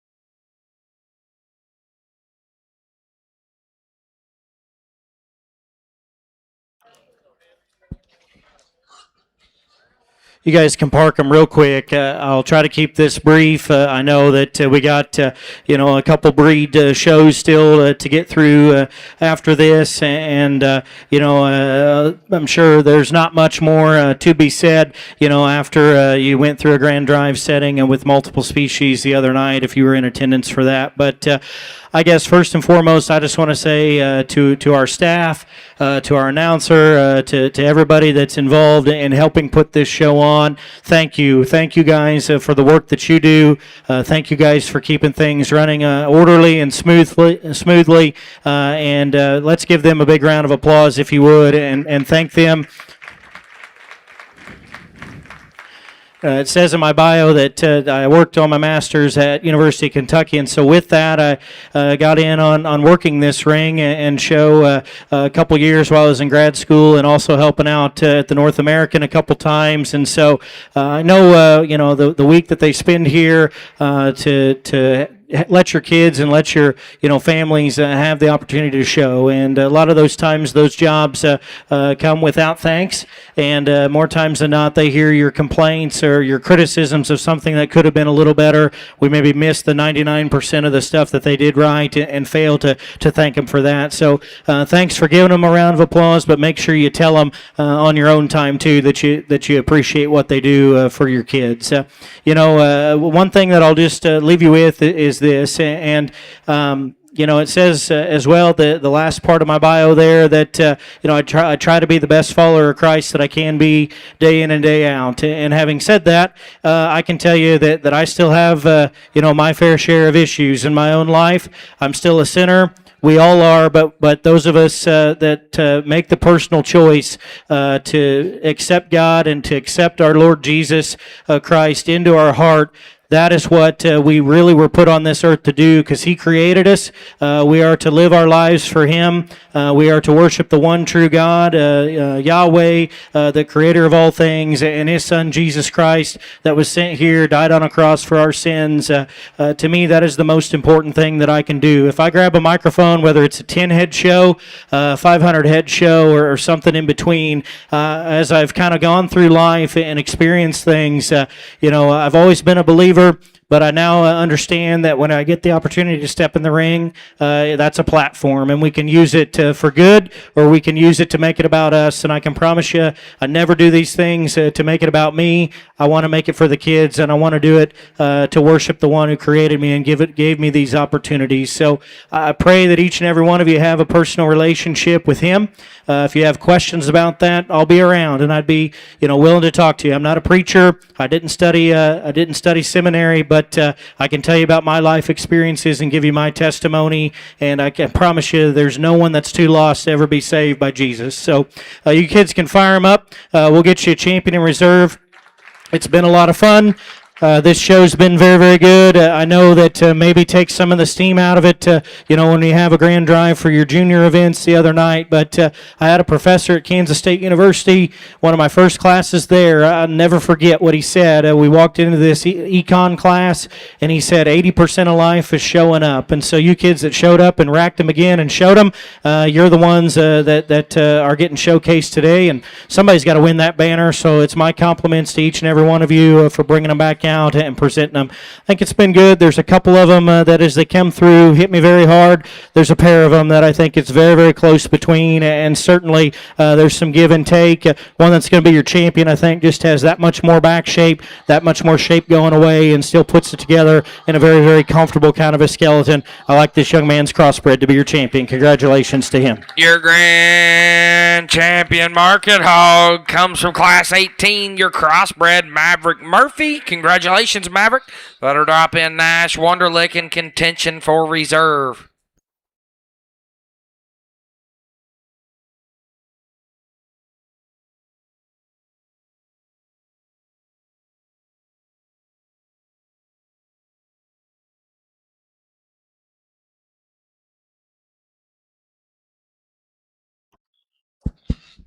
We drop in that reserve crossbred, and one that certainly in terms of feature and density, rib cage, all those things are very, very good. Talked to him already in a place or two where I'd change him. He is one that certainly is right here in the thick of things and in the mix.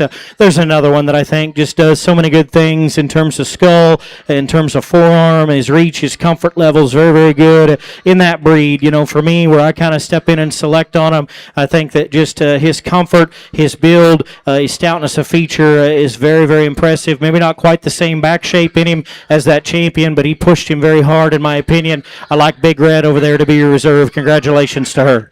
Your reserve champion Market Hog is that red pig, that Duroc from Class 7, Miss Ava Jackson. One more time, put your hands together for all those kiddos. We're going to start back at 11 o'clock a.m., folks. 11 o'clock, we will start with your crossbred gilts. You have 10 minutes.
Final call, Class 1, Crossbred Gilts. Final call, Class number 1, Crossbred Gilts. Please make your way to the makeup ring.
I think we're ready to go back to work, folks. I'd like to have you welcome our Crossbred Guilt show at the 2026 Kentucky State Fair. Be showing these crossbred gilts by weight. In this first class of 9 entries, Judge, these hogs weigh between 220 and 249 pounds. We need class number 2 crossbreds. Class 2 crossbred gilts. Please go ahead and make your way to the makeup area.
We'd like to take a quick second and recognize a couple of individuals. Miss Lily Peoples running the cameras for Ringside Live. If you don't have anyone, if you have someone at home and they're wanting to tune into the show, have them go to ringsidelive.co or go on to YouTube and go to the Ringside Live link there, and you can send them the link, and they can live stream the show. They've been here all week. We thank Ringside Live for all that they've done. Next Level Imaging is also here to capture all of your precious moments here at the Kentucky State Fair. If you want to go online and see any of the pictures taken from the show, go onto their website. We appreciate both of those entities being here.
Good class here. I think a good pair of them to get started with on the crossbred gilt side. These two are very different pieces of livestock that bring forth some really unique traits. They're very different, and so certainly from outside the ring, if you've got a favorite, that you should. We have livestock shows for a reason. Not the same one or the same type and kind wins every single time. Wish we could take the good from both of these and combine them. There's a place or two they both need to be tweaked, but I think as we get down to it, one that just brings a little more squareness from her hock to the ground, along with more density in terms of arm and skull and feature. Young lady here in the blue shirt is going to go ahead and win this particular class. Like that gilt in terms of just her spread and dimension on the top side of her framework. I think she's a little more pliable in the shape of her body than the gilt that ends up second. To me, where she has the advantage is just from behind in terms of hock squareness to the surface and still from the profile, a dense look about her skull, a bigger arm, one that's still very, very good in terms of her lines and how she proportions. She's a little quick in her maturity, certainly will give you that, and one that coming to you could be squared up in terms of her chest and her knee. I think that's where the gilt in second here has the advantage. She is taller fronted, she is more extended there from her blade forward, has a big chest floor, a little stronger on her front foot as well. Tons of shape on the top side of her skeleton, comes back really big and shapely to her upper hip. Right there, how she hinges out of her rear skeleton is where she needs to be different from me. She's a little tighter in her rump. She's one that wants to push out just a notch more at her hock. I didn't read her to be as soft right through the center part of her body as well, but a good look, a neat shape, and still one that I think has quality pieces. Really interesting pair there to be first and second.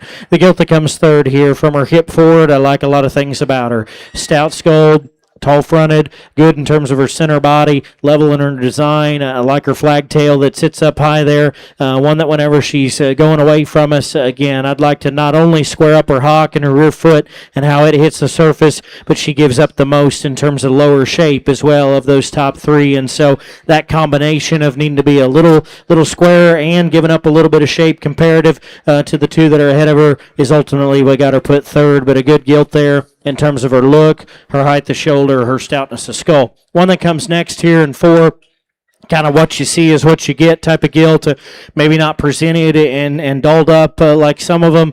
I like that gilt though in terms of her shape and her extension from her blade forward. I thought her hind leg and just cleanness of joint was probably even a nickel better than the gilt that ends up in three. She gives up some feature. She's a little more upright in the angle of her shoulder blade, a little tighter in her hock. I'd like to see her just go with a shot more reach and comfort and be a bit denser in terms of her look. One that comes next again here in five, good through the center part of her body, like that hog in terms of having some mass and some spread up high. I'd like to clean her up about her front 1/3 in a breeding gilt setting, little less attractive there from her shoulder forward, and one that as well, for me, in comparison to some of the others, wants to funnel the most in terms of base width going away. We could just see her a notch more attractive up front, give her a shot more width and dimension from behind. The one that comes next here in six, one that's got more muscle and shape than the one that precedes her, gets a little lower fronted, not quite as coordinated or agile off either end of her skeleton. Just got to make her more comfortable out of here from a feet and leg standpoint.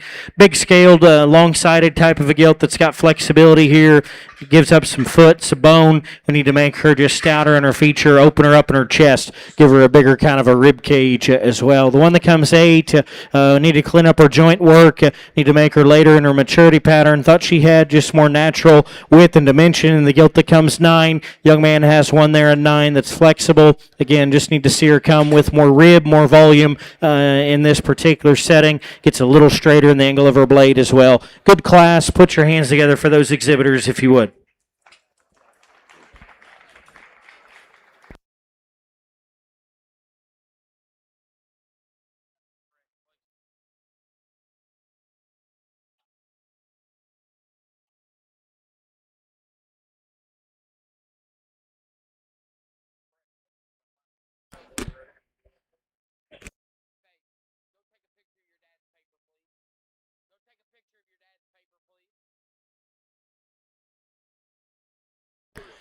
Entering the ring now is class number 2, crossbreds, looking for 8 entries. Judge, these gilts weigh between 250 and 278 pounds.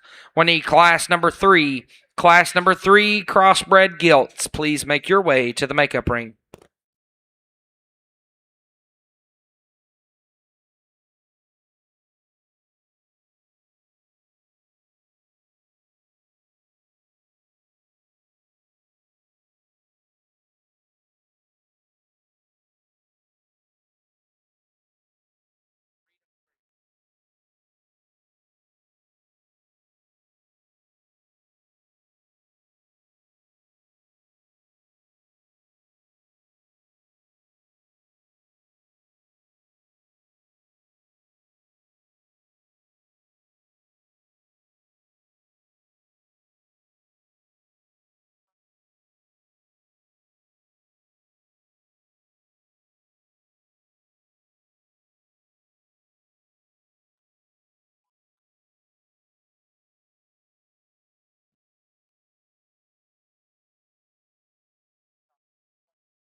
Placings in class number 1, crossbred gilts. First went to Carly Thomas. Second to Finley Baker. Third and first Kentucky was Liam Kingery.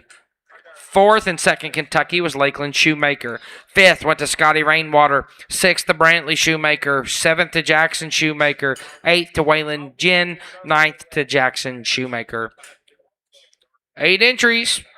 Weight range from 250 to 278 pounds. We need class number 3. Class 3 crossbreds. Make your way to the makeup ring.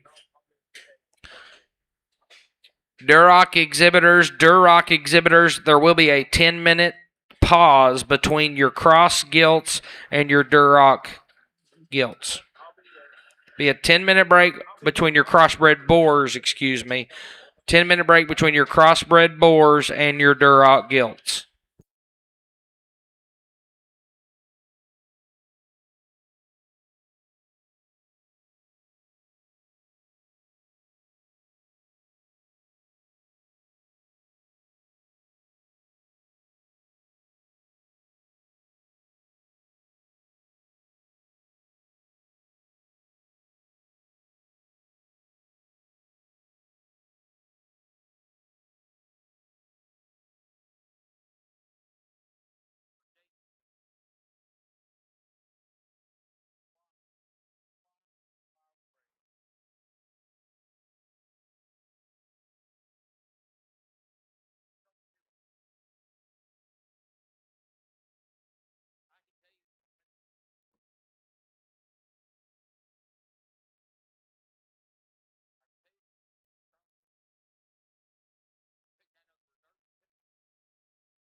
Get these top 3 off the scales and back out here. I thought it was pretty quick. First impressions as they came through, and going to keep them that way. Young man here in the blues got your class winner, fresh, square built, good looking kind of a gilt that in this particular setting, just her joint work, her flexibility, her body shape, her freshness, all those things fit together to the highest level. Young man's blue gilt or predominantly white gilt here. I like that hog in terms of mass and spread, probably even a nickel stouter in her forearm and her skull than the class winner. With that, didn't have the same look or the same attractiveness up front. Felt like that gilt could be just a little stronger behind her blade and a little longer and a little looser out of her hip, but a good gilt in terms of spread and substance there to go ahead and land in 2. Young man's target butted one here that comes third, tall fronted, extended there from her shoulder blade forward, pliable and loose through the center part of her body. Didn't think she was quite as shapely or quite as fresh on the top side of her skeleton. Just need to see her come back a little truer from her loin edge back to her hip in this particular setting,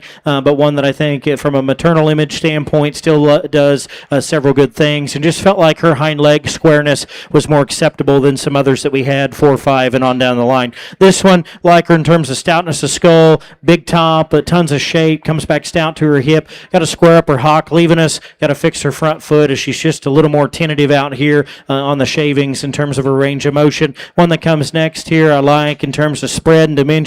Again, need to freshen her up in terms of her appearance and her shape. Need to make her cleaner about her joint work and just go with a little more coordination, hip hock to ground. Young man coming out next in 6. Like this gilt in terms of being pliable through the mid part of her body. A little more upright in the angle of her shoulder. Gave up some foot and some bone comparatively to those gilts ahead of her. Young lady coming out next in 7. Good shape up high. Tons of muscle extended from her blade forward. Need to pick up her front feet. Need to square up her hock. Just make her better from a feet and leg standpoint. Round out the class with a gilt that is more flexible than the one that precedes her, is stronger on her pasterns, wants to funnel and just give up the most internal dimension in regard to skeletal width and body and substance here. Good class. Put your hands together for him if you would. And placings in class number 2. First went to Carly Thomas. Second and first Kentucky was Bree Colston. Third and second Kentucky was Mr. Miles Sane. Fourth, Wyatt Moore. Fifth, Triple S Farm. Sixth, Brantley Shoemaker. Seventh, Bree Colston.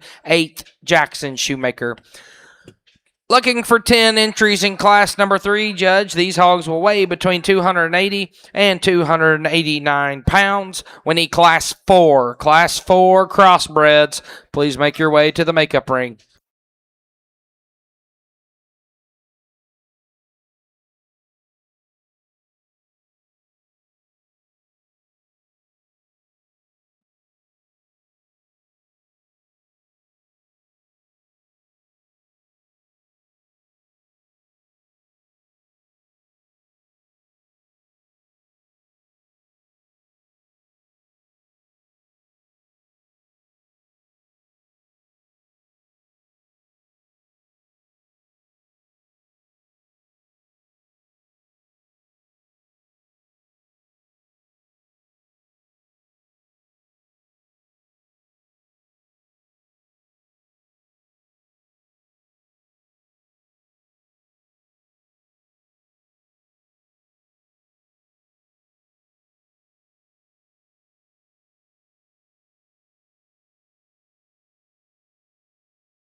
Just a reminder to you Kentucky exhibitors, we will be picking a champion Kentucky crossbred.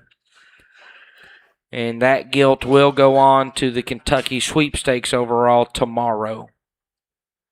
There is no reserve, just a grand Kentucky overall sweepstakes winner.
I think a very deep class. I'll say this with sincerity. I think that's probably the best 10th place hog that we've had in our classes today and on down the line. The depth and quality has been very good in this class. Not to say there's a perfect one, and certainly from the outside looking in, there's places you can pick on each and every one of them. But I tried to find the ones that, in my opinion, just put together the most totals, and I felt like the two that we land on here at the top do that to a high level. The one that wins just hit me the hardest within the first 3 seconds coming by. Big legs, big paws, and one that still gets out and goes and reaches and flexes. I love the spread and mass she's got on the top side of her skeleton, like this gilt in terms of her skull and her arm and just how big her hind leg is. We could pick her up just a notch on her front foot.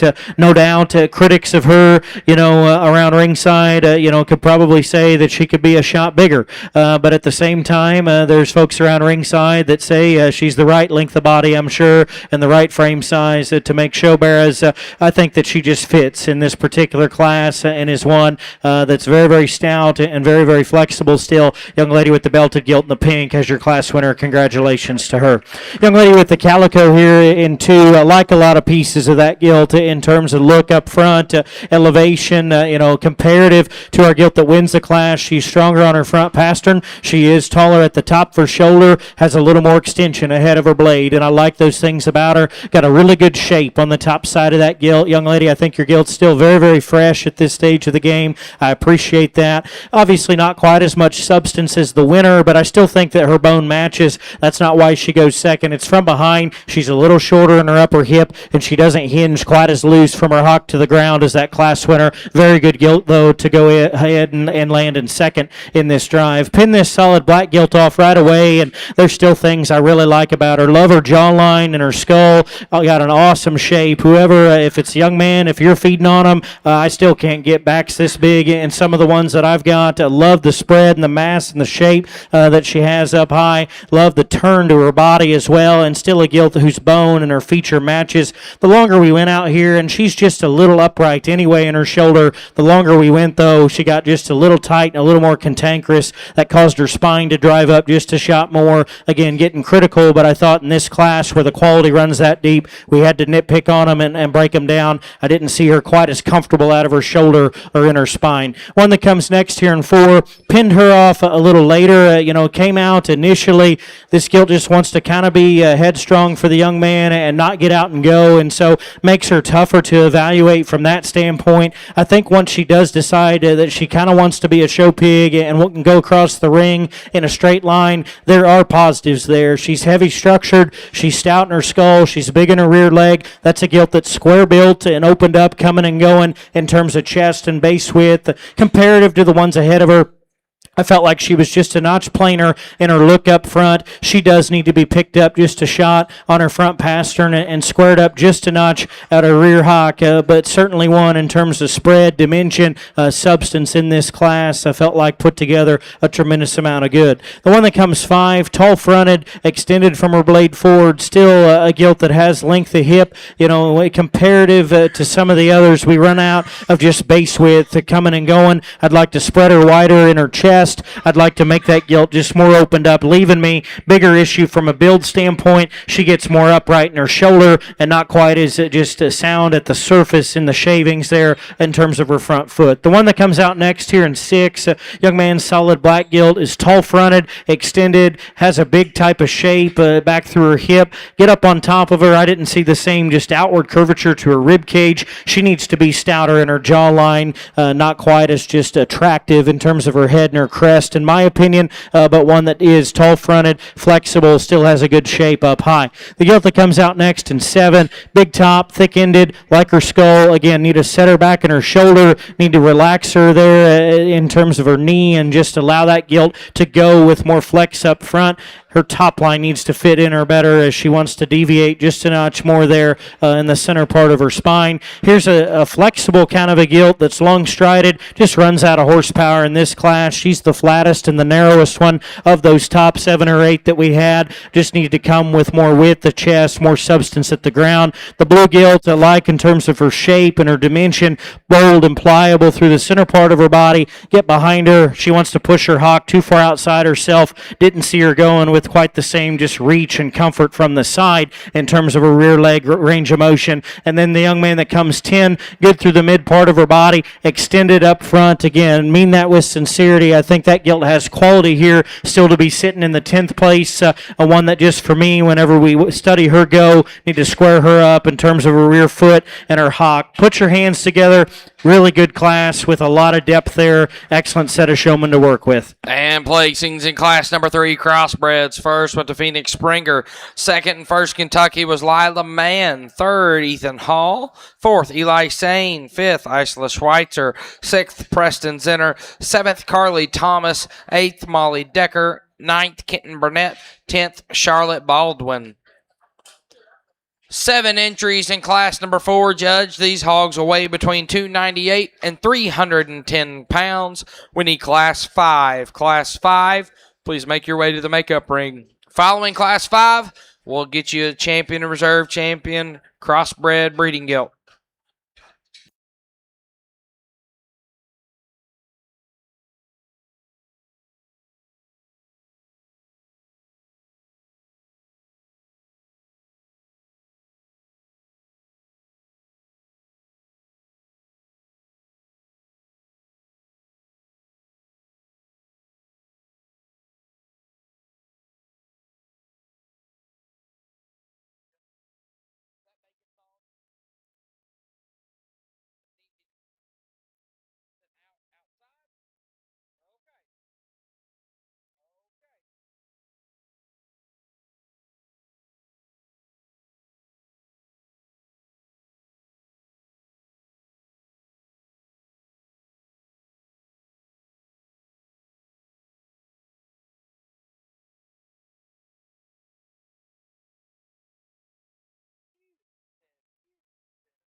think a good class again, quality, lots of differences. Types and kinds have been something for everyone as we've worked through this cross guilt show. And so again, if you like different ones, that's fine. I guess I'm the one that's telling you my opinion for the day. That's what it is. You can take it for what it's worth. But at the same point in time, there is one in this class that comes in and just very much my speed in terms of her look, her extension, her maturity pattern, her freshness at this stage of the game, and still puts it together with a comfort level and a looseness of build that I think is very, very elite in this particular setting. The young man's belted gilt is going to be your class winner, and I think, just very, very good in terms of her height, the shoulder, her jawline, her extension up front, dead level down her top, tail sets up high on her hip. She's got the ability to get her hock and her rear foot back past her tail very consistently. What's interesting is that gilt, when you stand 15, 20 feet away from them, she's probably a rib longer than these other two, and you think, oh, she's not going to have the same type of width and spread on the top side. I'm telling you, when you get up on top of them and you stand right here, shoulder to shoulder with them, that gilt in terms of the turn to her body and the freshness to her cage, there's not one better in here in terms of the outward shape and the curvature that she's got to the center part of her rib when you're right up on top of them. Impressive individual in this class, in my opinion, to go ahead and win.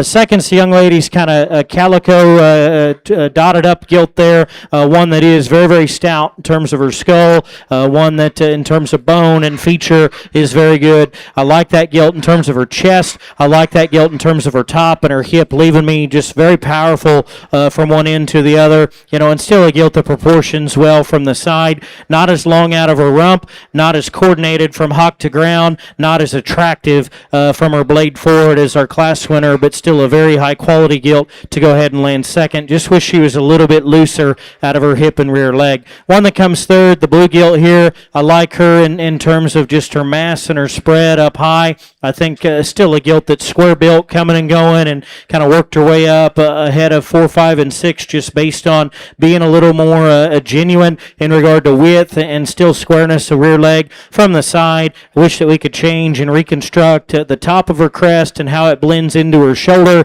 She's a little more upright in the angle of her blade. She's a little tighter in her spine, not quite as attractive or youthful at this stage of the game from her blade forward, but a gilt that I like a lot of things about.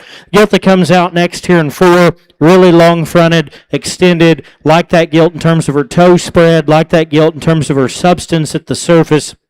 I wish we could have evaluated this gilt maybe 2-3 weeks ago, because she's a little bit past 12 o'clock. She's wanting to pull and wrinkle a bit more in her top line, deviate in her hamloin junction, there in her lower 1/3. I've got to clean up that gland. I've got to make her fresher through the center part of her body. I love that gilt's look. I think her comfort level is awesome. Again, wish we could have evaluated her when she was a little fresher. Gilt that comes next here in 5, a tall fronted kind of a gilt that's got a good shape up high, little stilty off of both ends, gets more restricted in her travel out of her blade, not quite as coordinated in how she goes hock to ground. I'd like to square her up, leaving me, but a gilt that's got a unique look up front, a good shape up high, some really fun pieces in that gilt that lands 5. Gilt that comes 6, good through the center part of her body, just a little quicker in her maturity. I want to extend her out and make her more youthful from her blade forward. I want to square that gilt up at her hock and make her longer in her hip length whenever we study her from behind.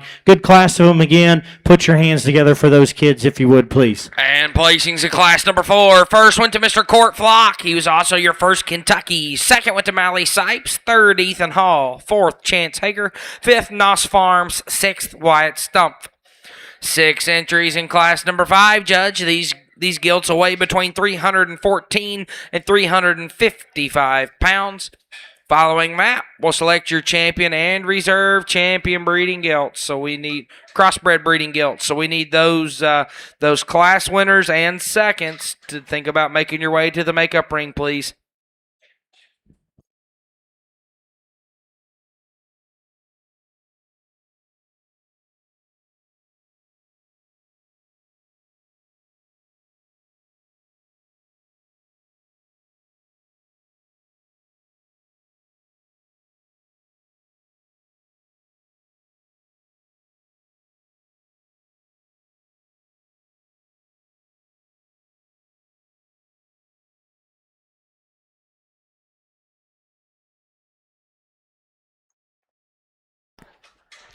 Duroc exhibitors, we're going to take a 5 to 10 minute break after the crosses just to make sure we can get those bores out of the way.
I think we got an interesting class to sort through here, and there's a gilt that I land on pretty quickly to go ahead and win this particular drive, and I'll I'm just gonna make a comment. If you're around ringside and you're somebody that doesn't think that we need to fit them and we don't need to paint them and all that stuff, I can promise you the class winner wins, and one of the last reasons that she wins is because she's painted.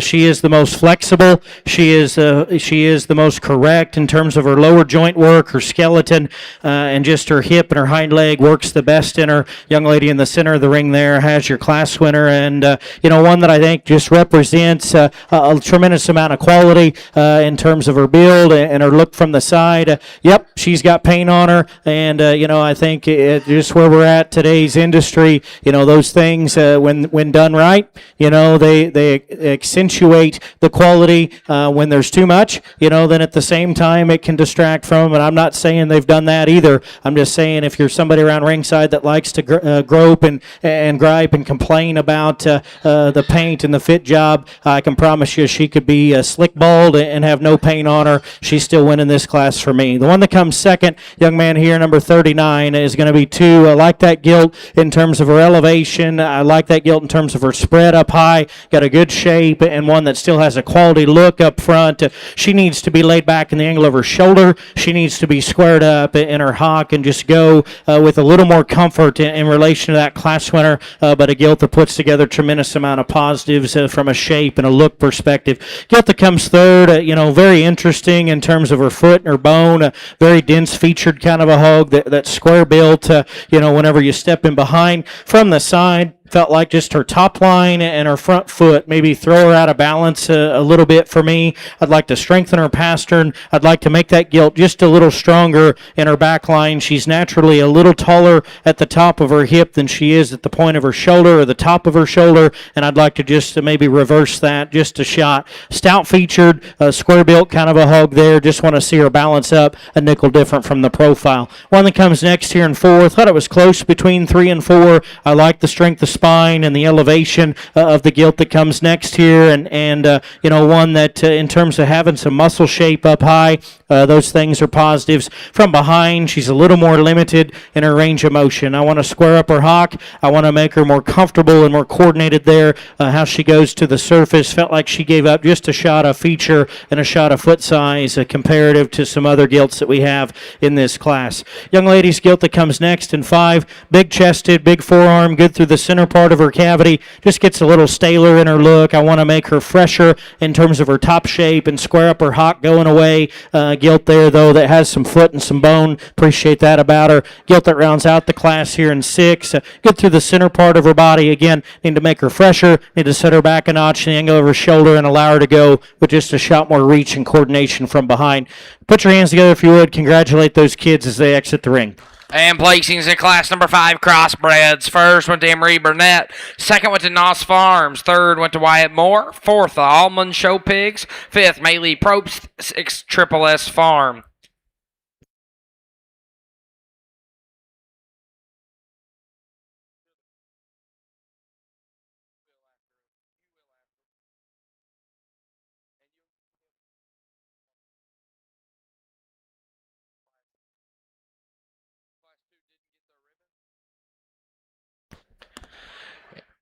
Swing the gates. We're going to get started, folks. Select your champion crossbred breeding gilts. In contention from class number 1, we have Miss Carly Thomas. Put your hands together for those kiddos as their names are announced. Carly Thomas. Representing class number 2, Carly Thomas.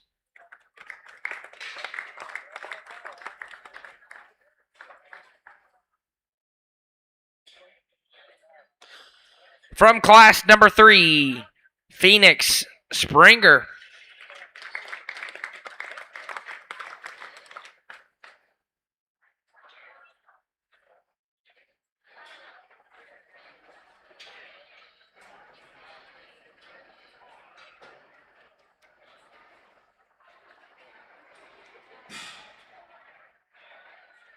From class number 4, we have Mr. Court Flock.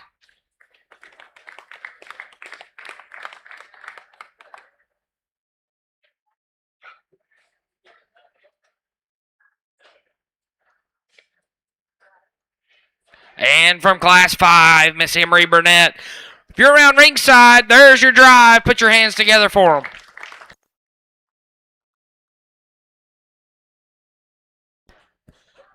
If you were in class 2 and did not receive your ribbon and would like to, please come up to the announcer stand.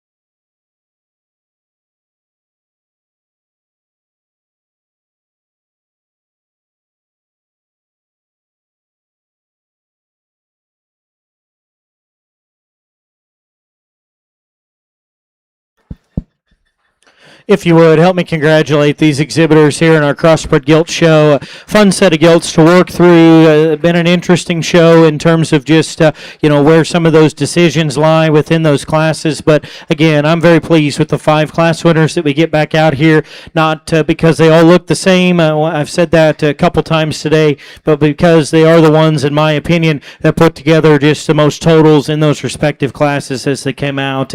As we work through that show, I think there's lots of differences that you can kind of gravitate towards. There's pieces that if these gilts are going back home and getting laid into a sow herd, or somebody's looking around ringside to tie into one, and try to make them better, I think there are certainly pieces in several of these gilts that can do that. I guess as we pull them back out, there is one that just hit me so hard in terms of her build, her skeleton, her look, her freshness. This gilt just in terms of a breeding gilt show, and still being a crossbred female that can make them better, keep them stout enough, keep them sharp enough looking, still have enough shape. I guess, in my opinion, she is the one that does it to the highest level with the most fundamentally correct skeleton that we have and the freshness to go with it. This young man has your champion. Congratulations to him. Your champion crossbred breeding gilt is entry number 56, Mr. Court Flock. Congratulations. That'll drop in Mally Sipes in contention for reserve.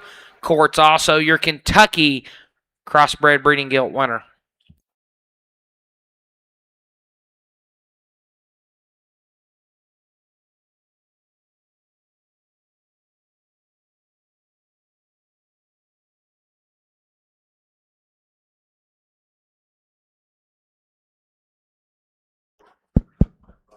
I thought that champion was very good, and she does so many things that I'm after. And kind of as we got them back out, I was very, very comfortable with just her being the winner in this particular drive. We dropped that second place gilt out, and boy, a stout one that's opened up and got plenty of power. Again, one that proportions well from the side. Talked to her in class about just maybe the shape of her joint and her length of hip is where I would maybe pick on her a little bit. But she's a gilt that for me jumps in the mix and certainly is right here in contention for reserve.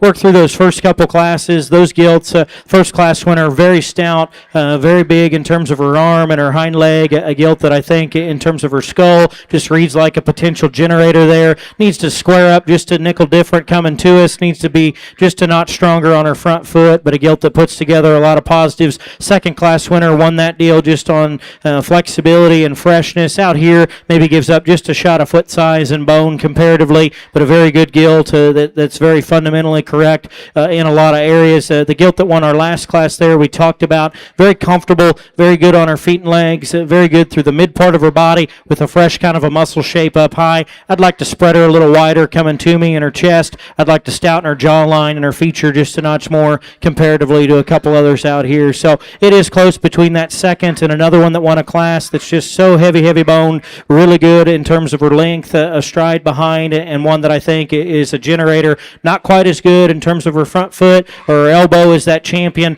but still one that I think is very, very impressive and hit me very hard. The young lady in the pink there, number 49, she's got your reserve. Congratulations to her. And your reserve crossbred breeding gilt is entry number 49, Miss Phoenix Springer. Congratulations. It's one more time. Put your hands together for all those crossbred breeding gilt exhibitors.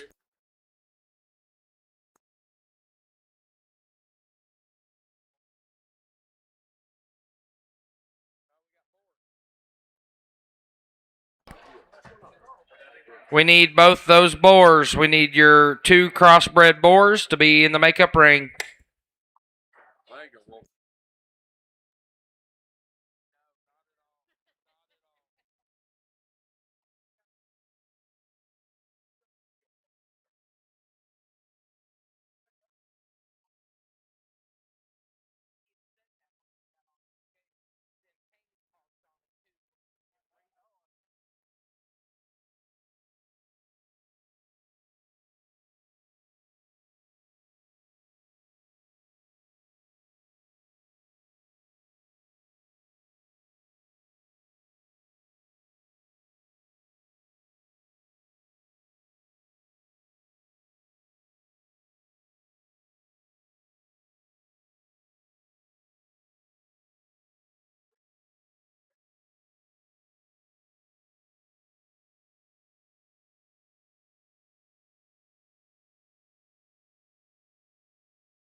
We need those crossbred boars. Crossbred boars, we need you immediately.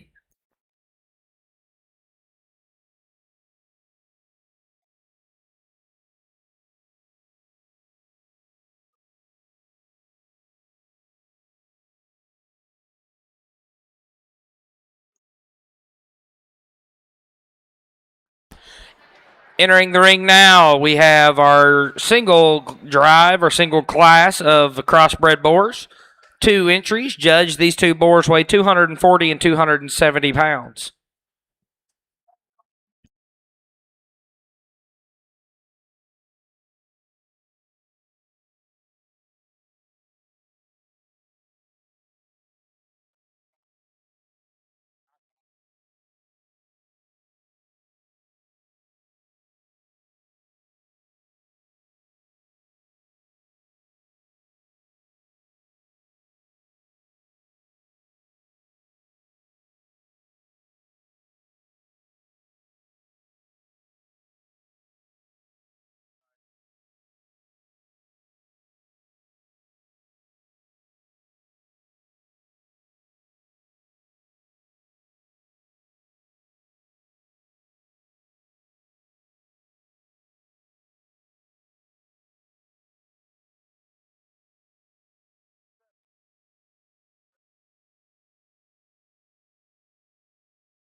Just the 2 crossbred boars here. I think hogs that have some similarities in terms of flexibility, length of spine, length of hip. The boar that's going to win is the young lady's boar to my left. I think he's a little truer in terms of his chest coming to me, a little better in terms of his shape out of the backside of his blade, and one that for me from the profile just blends together a notch better in terms of his top line. The solid black boar there that comes to one that's stouter about his head and skull, one that's bigger in his forearm. I like that boar as well in terms of having some natural muscle out through his hip whenever you get up on top of him. Probably has a shot more foot there comparative to the one that wins the class. Didn't think that he balanced up quite as good from the profile in relation to our class winner right behind his blade and into his top line, and I'd like to make him a little square at his knee. Put your hands together for those 2 exhibitors with their boars. And congratulations to the Shoemakers being champion, reserve champion, crossbred boars.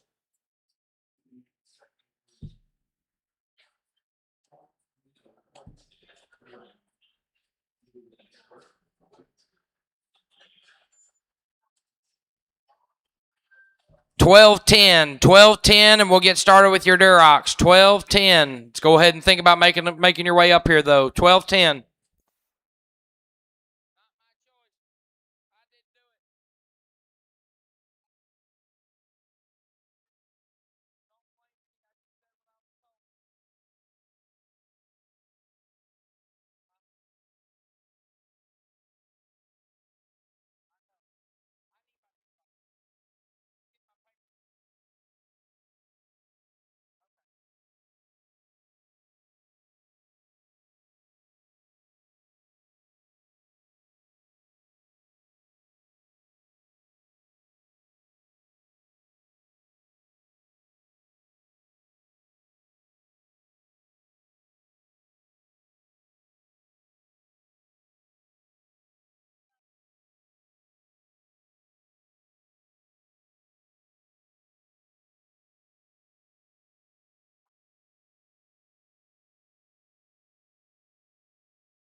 Let's bring those Duroc gilts, Class 1 of Durocs.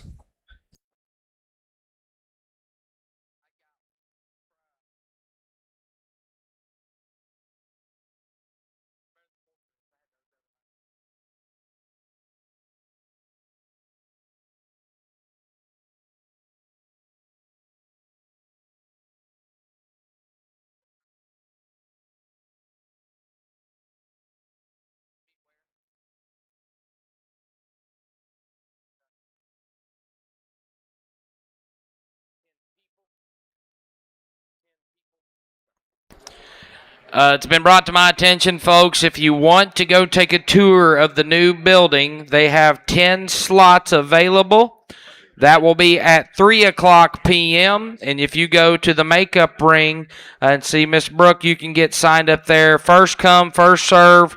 That'll be at 3 o'clock, open to the first 10 individuals.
I think we're ready to rock and roll, folks. Swing the gates. Let's get started with your first class of Duroc breeding gilts. Looking for 5 entries of December. These would be December Duroc breeding gilts. We need class 2. We need class 2. Please make your way to the makeup area. Class number 2, Durocs.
get the purebred started here, and I guess just to be frank with you, it sounds like this is going to be the last open show, maybe last hog show ever in this facility, potentially if things go right. And so, just very, very honored to be able to step in and sort these. I know that during my time here in Kentucky, Kentucky's a purebred livestock state. No matter what species you're talking about, they were fun to go look at, fun to go to judging workouts, and fun to just go talk livestock with several of those breeders and several of those folks. I think we got a good pair of these to sort up in the December red gilt class, and I think there's some give and take here between this pair for sure. Kind of where you're going to set your priorities. There's one that probably a little bolder through the center part of her body, a little more groceries maybe that this one's had in her life, and still looks the part. And I think one that just in terms of hip and rear leg, a red sow prospect that has this type of length of hip,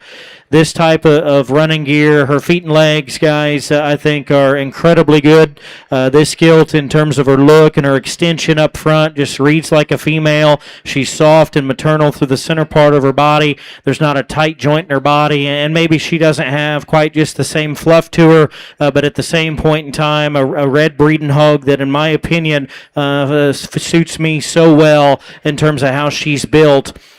Young gentleman there and his helper, they've got your class winner. I think that gilt just very, very excellent in terms of how she's put together right at the surface.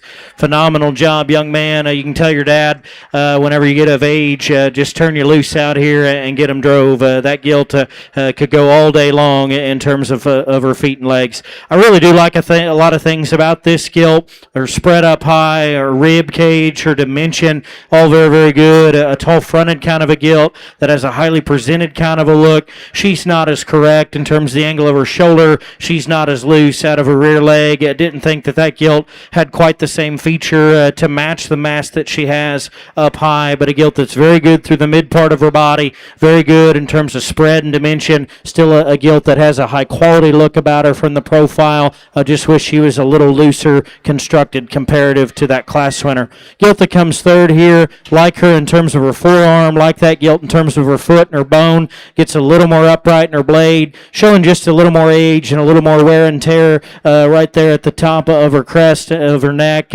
Like to freshen her just a shot. Heavy structured, dense made kind of a gilt, like those pieces that she offers. One that comes forward here just runs out of rib and softness comparative to some of those ahead of her at this stage of her life, maybe just showing a little bit more maturity and isn't quite as soft and maternal looking as what she needs to be. Still very stout about her skull, big in her forearm, a gilt that's got plenty of feature and foot and bone. Need to make her softer ribbed and just open her up through her chest and into the center part of her cavity. We round out with one that is softer centered, certainly a big outlined, high, performing type of gilt that has grow, and I appreciate that about her. She needs to be looser made. She's the most tangled up one that we have in here from a feet and leg standpoint. Just want to see her get out and go with more comfort level out here. Good class. Put your hands together for him if you would. And placings in class number 1, Durox. First went to Mr. Landry Jeffers. Second was Isla Schweitzer. Third went to Wyatt Stump. Fourth to Miss Carly Thomas. Fifth to Miss Hayden Turner. Looking for 7 entries in this January set of Duroc gilts. We need those February's. Class number 3, February Durocs. Please make your way to the makeup area. We're going to roll right into our Hampshires following our Durocs Hampshire exhibitors. We're not breaking between Durocs and Hamps, just to make sure you all are all up to speed on that.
Wyatt Stump and Addie Schultz. We need you in the makeup ring, please. Wyatt Stump and Addie Schultz.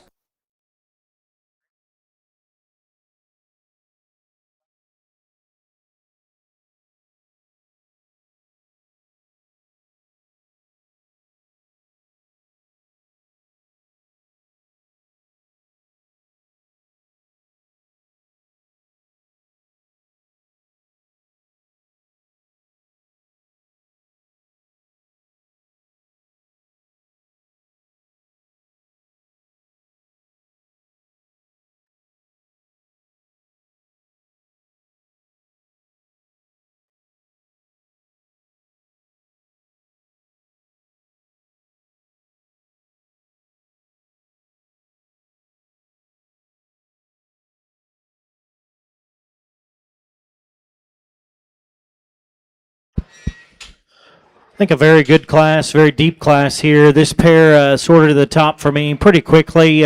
Like these gilts both in terms of just their freshness of body, a maternal sow look that they've got. They're comfortable on their feet and legs. They're a pair of hogs that I think are made right from the ground up. And then one that just hit me very hard in terms of her look, her extension up front. Just looks like a female. I think she's got even a touch more just foot size and bone, and is able to stride with a little more length of step behind. Young man here with 2 whips. He's got your class winner, a gilt that's very, very high quality, in my opinion. The one that comes second, maybe even just a touch more chest and mass. Love this young man's gilt in terms of coming at me. Really pulled apart at the top of her blade. Got a big chest floor, big rib cage, and a ton of spread up high. That gilt, comparatively to the one that comes second, didn't think was quite as long and quite as level out of her rump. Didn't see her getting her rear foot and her hock back past her tail quite as consistently as that class winner, but certainly a good one in terms of just spread, mass. I think fits the bill from a maturity pattern and a freshness standpoint. Very good pair of gilts there to be first and second. Gilt that comes third, really heavy structured. Love her skull shape and her forearm, tall fronted kind of a gilt that still has enough feature and enough bone. Just gets a little more upright in the angle of her blade. I'd like to set her back and her shoulder, just make her a little rounder and a little softer there through the mid part of her body for the frame size that we're at, but certainly one in terms of her bone and her feature, her look up front, I think brings a lot of positives to the table. Here's a gilt that just kind of what you see is what you get. Maybe not quite as soft through the center part of her rib, but a really tall fronted, heads up, good look kind of a gilt that has honest muscle shape down her top. She's not as soft or quite as just bold through the mid part of her body as some of the others that we have in this class, but I felt like from a skeleton standpoint and a look standpoint, there's some good in that gilt. If you can take her home, get her mated right, take her to something that'll add a little bit of density and a little bit of rib, I think there's a lot of good there in that particular female. One that comes next in 5, like the front 2/3 from the side very well. Tall fronted, extended, has a good shape to her jawline and her head and her face, like her center body. Wish she had a little more length of step from behind than coming and going. That gilt wasn't quite as genuine. She wanted to funnel to the base and just not be quite as honest, and her genuine width down low is what she needs to be. I'd like to make her more coordinated out of her hock and rear pastern to go ahead and flip that pair in 4 and 5. Young man's gilt that comes next in 6. Dense, opened up, big chest, big forearm. Like all that stuff about her, a great deal. She needs to be set back in her shoulder. She needs to transition and blend together a nickel smoother there in her hip-loin junction. Did not see her quite as comfortable or quite as athletic off either end of her framework comparative to the gilts that are up ahead of her. This gilt that comes 7, I think there's good pieces here. Big chested, big ribbed, got plenty of muscle from the side. She's a little lower in her shoulder. She's just a little quicker in her maturity pattern. Did not read her quite as correct in terms of the top of her neck and her crest, how it transitions. Young man, you do a great job as well. Congratulations to you. The one that comes next here in 8, big scaled, soft-centered kind of a gilt. Again, just need to make her a little fresher in her look, probably past 12 o'clock in terms of where we need to be from a maturity standpoint. I want to see her go away with just more honest shape and a little looser kind of a hind leg. Good class in the January red gilts there. Put your hands together for him if you would. And placings in class number 2, January's first went to Mr. Colton Fitzpatrick. Second went to Kenton Johnson. Third to Liam Kingery. Fourth would have been Mr. Danny Boy Laurent. Fifth was Molly Decker. Sixth to Wyatt Stump. Seventh to Eli Milam. Eighth to Addie Schultz. Congratulations. 8 entries in this February set of Duroc Gilts, Judge. Following this class, we'll select your champion and reserve champion Duroc breeding gilts.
Again, a very good February class. I like the different pieces that we have here in this particular setting. And once again, I think hogs on down the line all the way through 6 here. You want to take them home. You want to breed on them. I think there's some pieces there that certainly you could do it and you could make better ones, coming forward because there's a lot of good in each of those. I think this pair that it boils down to here at the top end, are very different kinds of livestock. Certainly, I'm not going to tell you there's a perfect one between this pair, but they suit me very, very well, and just get in and break them down. The one that hit me harder in terms of her look, her elevation, her spine, and just the way that she's able to flex and motor off of both ends of her framework hits me very, very high quality in that regard. Young man on the far side in the blue shirt there, he's going to have your class winner. A gilt that is really, really unique in her look up front. Love her natural head carriage and just her ability to get her head that high off the top of her shoulder. Got a good kind of a shape, a good kind of a rib cage still at this stage of the game, and just her reach and flexibility,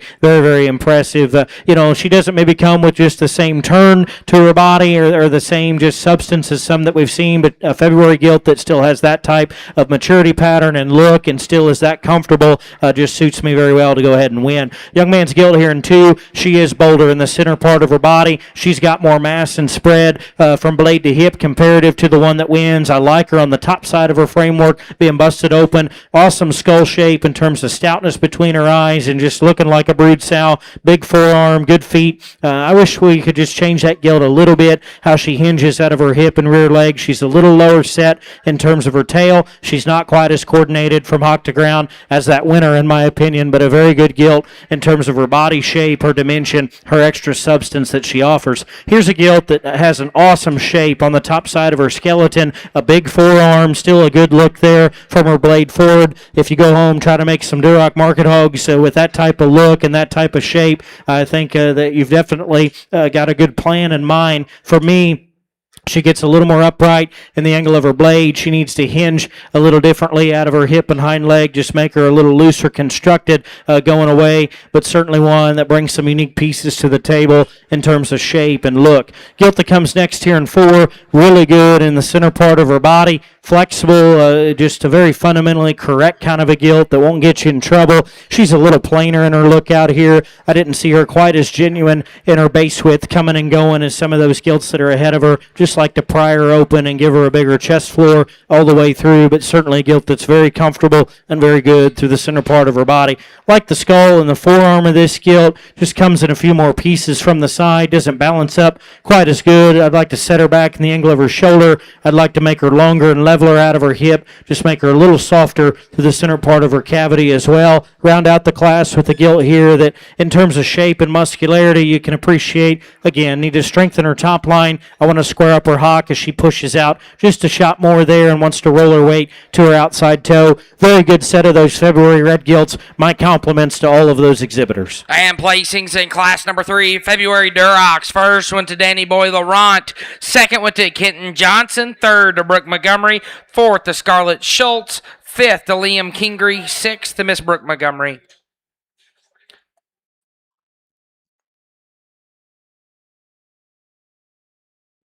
We're now showing for your champion and reserve champion Duroc breeding gilts in contention from class number 1. We have Mr. Landry Jeffers.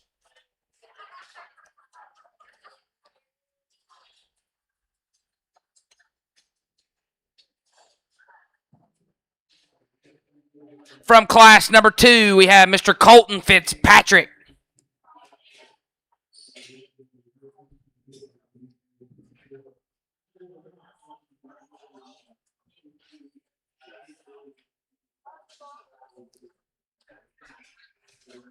And from class number 3, Mr. Daniel Laurent. If you're around ringside, put your hands together for these 3 individuals.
If you would please put your hands together, let's congratulate these Duroc Guild exhibitors. Been a lot of fun to sort through this show, and as we get these three class winners back out here, I'm very, very pleased with all three of them in regard to just their comfort level, their build, their design, their guilds that look like ladies, they look like females, they look like they're going to go on and make the next generation better and not just be done, in a show ring setting. They're guilds that have function, they're guilds that just from a feet and leg standpoint suit me very, very well. I like all three of these guilds a great deal. I thought we had three second place guilds behind them that were all very high quality as well, and so depends on which direction you want to head. Again, as we get them back out here, probably boils down to a pair of them for me that just in terms of their hip and hind leg, how they're designed to, and still bringing that extra shot of feature, extra shot of density to the surface, do so in a big way. There's one that I thought was just so comfortable, so correct. I think just her skeleton is flawless. It's timeless. It's the type of skeleton that I wish more of them had.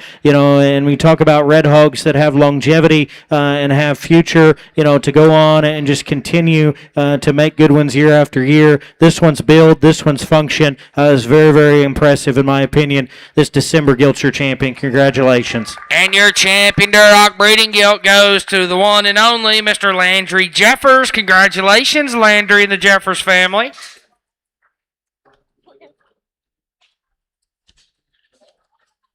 That brings in Miss Isla Schweitzer in contention for reserve.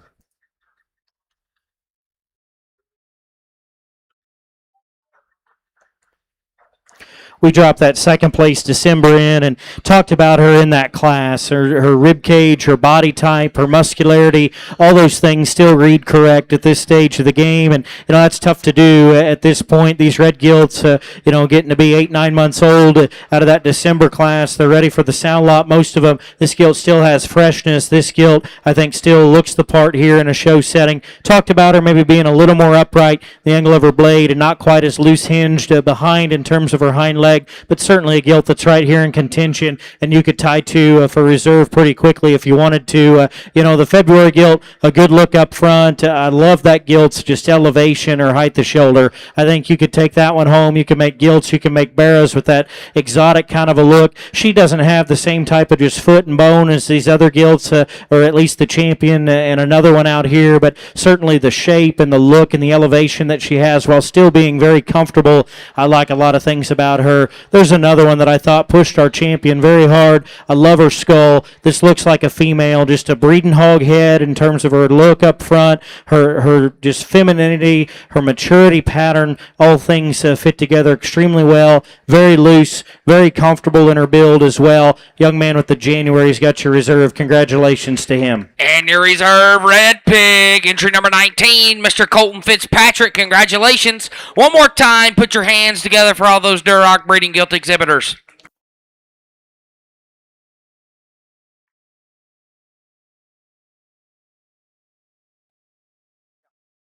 Just a reminder, all of you Kentucky breed champions, you will be in the contest for the Gilt Sweepstakes, which will be tomorrow morning.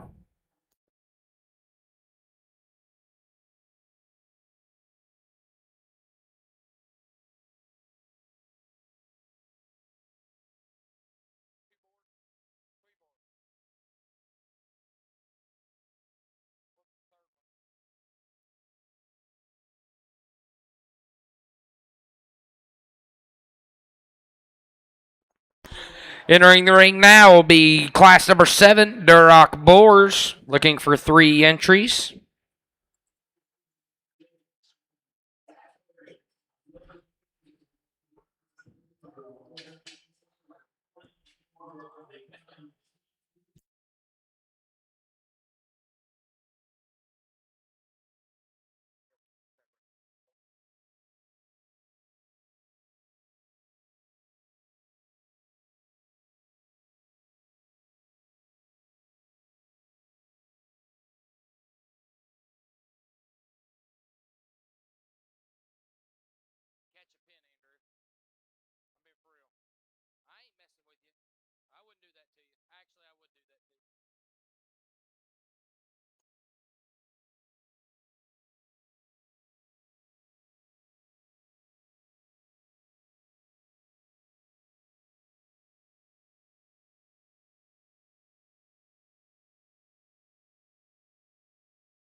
trio of red boars here, and we're going to keep this kind of easy on our ring help. I wasn't judging, but I was at a state fair last week where saw a pretty intense boar fight, and we're going to keep everybody, safe and everybody away from getting involved in that. So, man, these hogs come out, and they should be fired up. They should be aggressive. That's what they're put on this earth to do. This is a red boar here that's going to win this class that I think in terms of having a tough look, he-boar look about his skull, having a big chest floor, and still being one that's balanced and proportioned from the side, has some feature, foot and bone, and his reach and flexibility in this particular trio, I think is by far the best. Just one that puts together a unique look and still the toughness that a red boar needs to bring to the table. Congratulations to him on having your class winner. We'll let this big boar out of pin 6 here. He's going to be second. This hog, in terms of grow and performance, no doubt, in terms of just his length, his frame, extra shot of frame, looks like, again, a rugged, tough he-boar, one that's got a good look up front, tons of muscle and shape. Again, maybe not quite the same, just top-line strength or balance in him as that class winner, in my opinion, but loose constructed, flexible, looks like he'll go home, get the job done if they choose to use him, or whatever the plan is there. A boar that has usefulness in terms of his skeleton, a boar that I like in terms of just his forearm, his feature, another one that has a lot of positives there from a fundamental standpoint. Congratulations on having our reserve champion Duroc boar.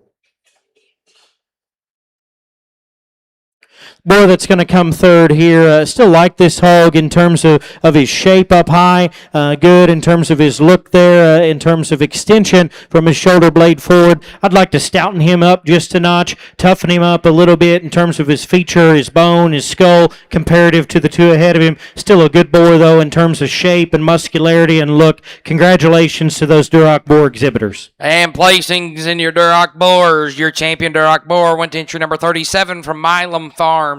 Second in reserve was DNL Franklin, and third went to Chris Hughes. Congratulations.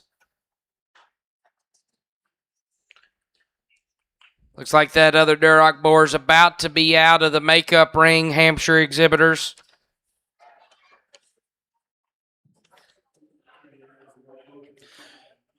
Let's go ahead and bring all Hampshire gilts. All Hampshire gilts.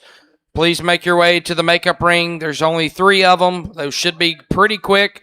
So we need all 3 Hampshire gilts and then Hampshire boars. Hampshire boars, want you all to be thinking about making your way to the makeup area. A single entry, then a duo, then your drive, and then your boars.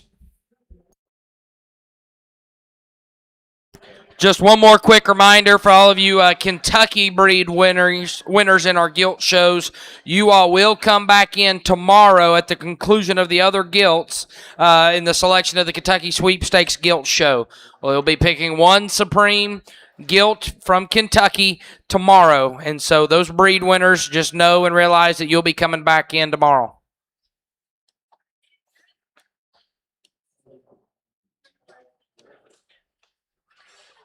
I think she's loaded. Swing the gates. Looking for one entry in this class of December. Hampshire's Judge.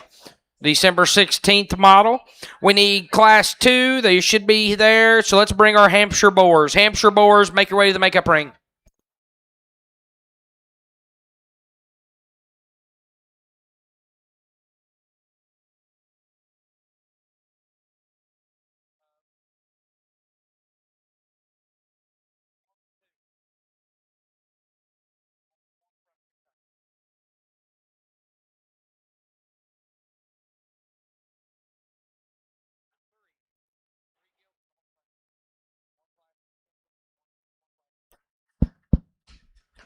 Single entry December Hampshire gilt here, a gilt that just looks like a brood sow, flexible, comfortable on her feet and legs, obviously has grown and performed extremely well for this young man. Loose hip, loose hind leg, maternal look about her center body and her front 1/3. I think a gilt that brings a lot of pieces to the table that just scream brood sow. Congratulations to that young man. And congratulations to Clayton Heineman winning class number 1. 2 entries in class number 2, Judge. These hogs were born January 4th and January 1st. Following that, we'll select your champion and reserve champion Hampshire gilt. So we need both those Hampshire boars. Both Hampshire boars, Shoemaker and Vistabrook. Make your way to the makeup ring, please.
Just a pair of these January Hampshire gilts. Again, I think both these gilts have some quality. There's differences here amongst the pair, depending on what your priorities are. I guess for me, the one that I read to be not only bolder through the center part of her body, which is more natural spread and dimension, but also in combo with that, has a more secure kind of a hip and rear leg, in my opinion. Young man in the blue shirt here has your class winner gilt that I like a great deal in terms of her spread and her dimension. Where she has an advantage over the 1 and 2, to me, is the curvature of her body, the reach and flex that she offers out of her rear leg. She's not as tall at the top of her shoulder. Her neck doesn't blend quite as neat into her shoulder, and that's where I think this gilt the young lady brings us has an advantage. She is naturally a little bigger outlined, a little taller fronted. I like her extension there, blade forward. Still a gilt that has more than enough muscle shape on the top side of her framework. One that, for me, a little frailer in terms of her foot and her feature comparatively to the class winner, not quite as loose out of her hip and her rear leg. Still a very good pair of January Hampshire gilts. Put your hands together for those exhibitors, please. And placings in class number 2, Hampshire's first went to Asher Jones. Second and first Kentucky was Miss Hayden Turner. We're now showing for your champion and reserve champion Hampshire breeding gilts. From class 1, Clayton Heineman, and from class number 2, Asher Johnson.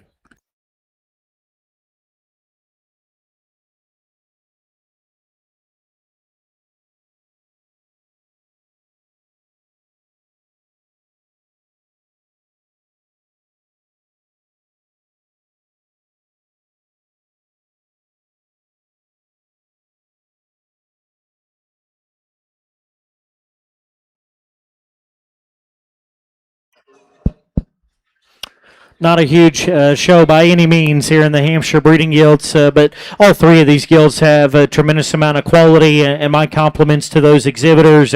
As a judge, you step in, you pick your favorite ones.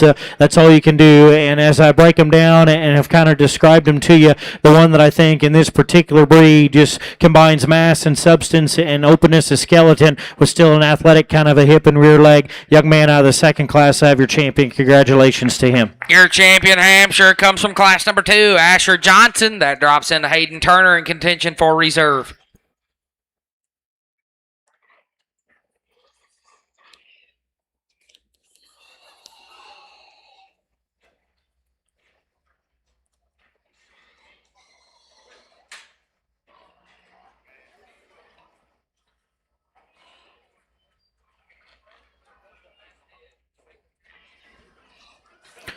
Drop that second place out, and again, within that January class, talk to her in terms of her look, her extension, still a good shape up high. Needs to go a little different behind in terms of her hind leg. I think, in terms of just the freshness that she brings to the table, she's right here in the mix. The December gilt, again, talk to her, flexible, comfortable, good in her center body, not quite as fresh, not quite as shaped up, nor would I expect her to be probably at this stage of her life and maturity pattern, but it's still a gilt that puts together a tremendous amount of good. So I think there is give and take. One that hits me a little harder in terms of just her look and her shape and her freshness. The 2nd January is going to be your reserve. Congratulations to her. And your reserve champion Hampshire Gilt and your champion Kentucky Hampshire Gilt goes to entry number 2, Miss Hayden Turner. Congratulations.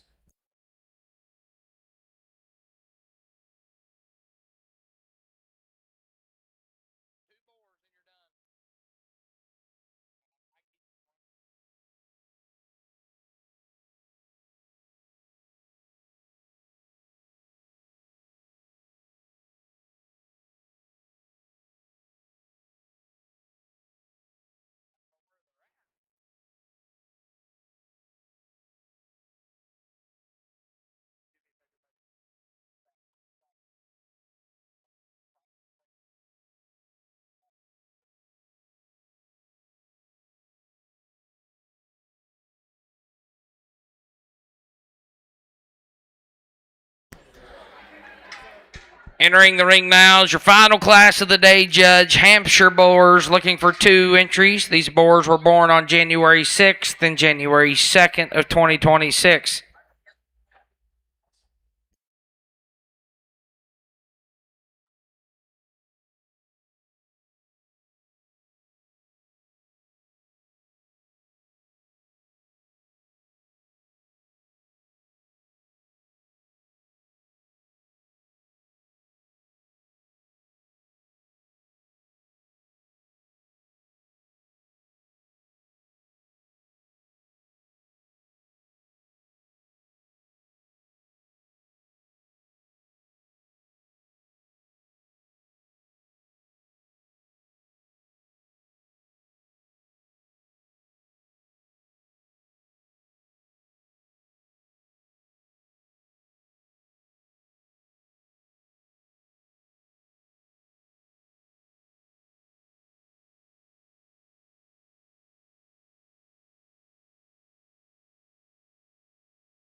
Again, just the pair of these Hampshire boars. This young gentleman is going to have your champion, one that brings a lot of good to the table in terms of substance, muscularity, opened up, a square built kind of a hog still in terms of rear leg. I like this hog in terms of his skull, forearm, his bone work, and yet still is able to get out and motor with the right type of reach and flexibility. Very good Hampshire boar to go ahead and be your champion. Congratulations to that young man.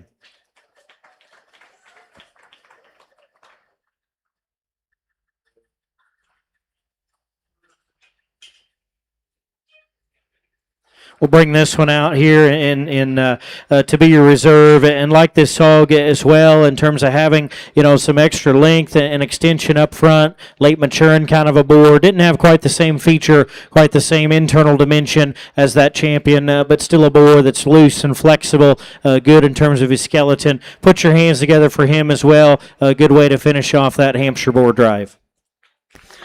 And your champion Hampshire boar is entry number 11 from Vistabrook Farm. And 2nd reserve was Brantley Shoemaker. Congratulations. One more time, put your hands together for an awesome, awesome, awesome set of gilts this morning. And market hogs as well. We'll be starting back up here in the hog ring tomorrow. We'll get started here promptly at 8 o'clock in the morning. We'll see you at 8 o'clock in the morning to continue your hog show. Hope each of you have a great rest of your day here at the Kentucky State Fair. Go eat a funnel cake.